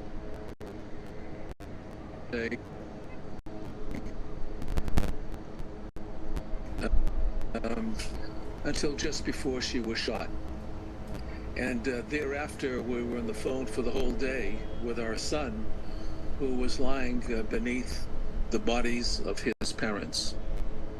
And that therein lies the story. At 6:30 in the morning, we began getting the pings on our cell phones that were telling us that missiles would be being fired from the Gaza Strip into Israel. And depending upon where you live, it gives you so much and so much time to get to a shelter. Where we live near Beersheba, it takes 45 seconds for a missile generally to come to our home or to our area, and then we rush to our shelter, which is built into the house by zoning ordinance and building requirements. You can't live where we live without a bomb shelter in your house. And we heard from her a brief message. Glass is shattering. I hear Arabic being spoken around the house, and the shots are being fired, and that's the last we heard from her. We then heard from her son, our grandson, Rotem, that he said, "Hey, Metu, they died, they're dead." And I'm underneath them, and I'm covered with blood.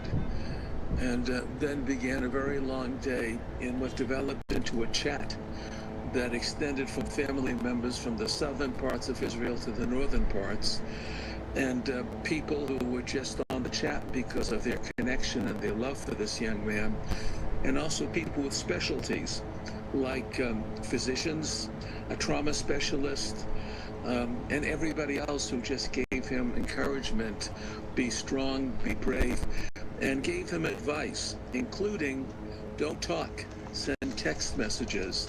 And what occurred, therefore, was a long series of text messages until he was rescued with about 4% battery left.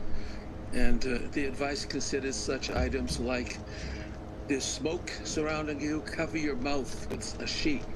And that's when he had already moved to the laundry room and was hiding under a blanket. So it was a horrendous day, and what makes this so different and so poignant and painful is that in a virtual but palatable sense, we were there. And we were not alone. All Israelis have cell phones. The victims who survived, those who didn't survive, and their family members who are used to being in constant contact with them. So this is his story, but it's also a story of thousands of Israelis who feel this in a very immediate and tangible way, unlike the boy's grandfather, who was at Normandy and Sicily and North Africa. And there was a front line, and then there was the home service. This is a different kind of war. In fact, this isn't even a war. You people are mislabeling it. In our tradition, this is a pogrom. A war is when you have a military against the military. This is a case of a military consciously seeking out individuals for killing and for capture. And I should say it's not the first time in our family. My grandparents and great-grandparents came to America because that's what they endured in Europe. And they sought safety on the shores of the United States. And we still seek safety here, and we'll do everything we can to achieve it. How is your grandson doing? Because I know you had told me that you have been able to go to the hospital there where he is. How is he doing? He's a spunky kid, thank God.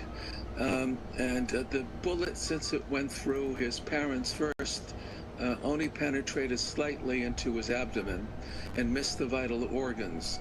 So he's in pain, in discomfort, and so the bullet was extracted, and he can walk around, but there are still some shrapnel pieces near his eye and his ankle. So he has to have another procedure or two, but he'll be okay physically. What will last his lifetime is what he witnessed on Saturday, the last day of the Sukkot festival for those of us who live in Israel. He will be living what my mother lived through when she experienced a pogrom in the Ukraine in April of 1919, and she witnessed and was party to a very similar event when her mother was killed by pogrom perpetrators in the madness of what was Europe after the First World War, with the Bolshevik Revolution, with one ethnic group fighting another ethnic group, and the Jews somehow in the middle of all of this. One last thing about a pogrom.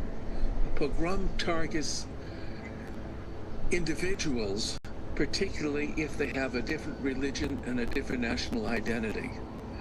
And that's what they did. What they did was rehearse this. One of the terrible aspects of his experience was that as he was hiding, he could hear them come around during the course of the day, and they revisited the house on one occasion. They threw a grenade or somehow an incendiary device and caused the house to burn and develop smoke. When we met him that Saturday night, it was covered with gray black soot. And that's because the technique was, if there is anybody who survived, they will try to run out of the house, and then we can shoot him and complete the job. These are people who are intent on murder. Murder not of foreign military, but murder of civilians because they hold the wrong faith and they are different than we are. We are now on day 4 of this ongoing situation here. Have you even had time to process what's happening? Because as you mentioned, you know, your grandson experienced all of the unthinkable, unfathomable, and those words don't even begin to describe what he went through. But have you had a chance to process what's happened? I don't even know what that means. There are several levels. One level, if I could just throw away the phones. I know. On one level, no, because there's no closure. My daughter and her husband's bodies are they're still in the kibbutz. They're going to be moved to a central collection place near the central part of Israel, not far from Ben Gurion Airport. And there are so many. We're not accustomed to having this kind of situation, that it is going to take some time for those bodies to be identified and then distributed for burial. It is through burial that one can, through a funeral, that one begins the process of closure. It is very odd and very painful to be in a situation where you know they're gone, but you can't begin to process it formally through whatever rite or religion you happen to have. It's a netherworld, and I don't wish it on anyone.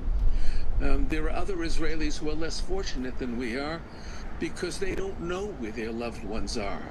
We know where ours are.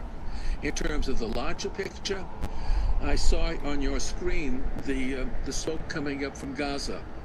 We've been there before. We have 6 children, 16 grandchildren. Some of them are in the military right now, and we don't wish for them to go back into that area and engage in the kind of fighting that is required. And we know that that's only one area. There are already rumblings to the north. This could be an all-out war to destroy the Jewish state. Now, know that what we're dealing with are groups who have that as their purpose. These are not the Arabs with whom we have made peace. This is not Egypt. This is not Jordan. This is not the Emirates. This is not Morocco. These are not the Arabs amongst whom we live, who are doctors and pharmacists and students in our classrooms, who are merchants, who build houses. These are a wild sect, a deviant sect within a great religious tradition, who have not only come to persecute Jews, but come to persecute Christians and anybody of a different faith which they will not tolerate. In some cases, it is fellow Muslims. The Hamas, and you should read the Hamas Charter of 1988. Don't want to be a scholar here, but read it. It is full of anti-Semitism and hostility towards the other. And they anchor it falsely and wrongly and malevolently within a great theological tradition that also bespeaks of peace. One last word. Remember, it was Sadat who came to Jerusalem and offered peace and no more war. For his efforts, he was killed. But he also came with a fatwa. He came with a legal document issued by the chief religious figure of Al-Azhar University in Cairo. So Islam has many strands. What we have to deal with is a strand in Gaza that is captivated by the most malicious and hostile, venomous kind of hatred that is willing to sacrifice and uses human shields hundreds of thousands of people who are their neighbors and co-religionists. This is and this is happening here. It's happened in the Lebanon. It's happened in Iraq. You name it, all the Taliban, the ISIS, Afghanistan. We are now having to confront it in our neighborhood. So to process this, I don't know where it goes. Do Americans know how to deal with hostages? How many years were the hostages held in Iraq? How many years in Iran? How many years in Somalia? And you're talking about a small number. Why did they capture infants, kids, teenagers, to people who are older than I am? What do you do with an 80-plus-year-old woman who needs medication and gets regular attention? What do you use her as a bargaining chip to do what? Political justice, social justice,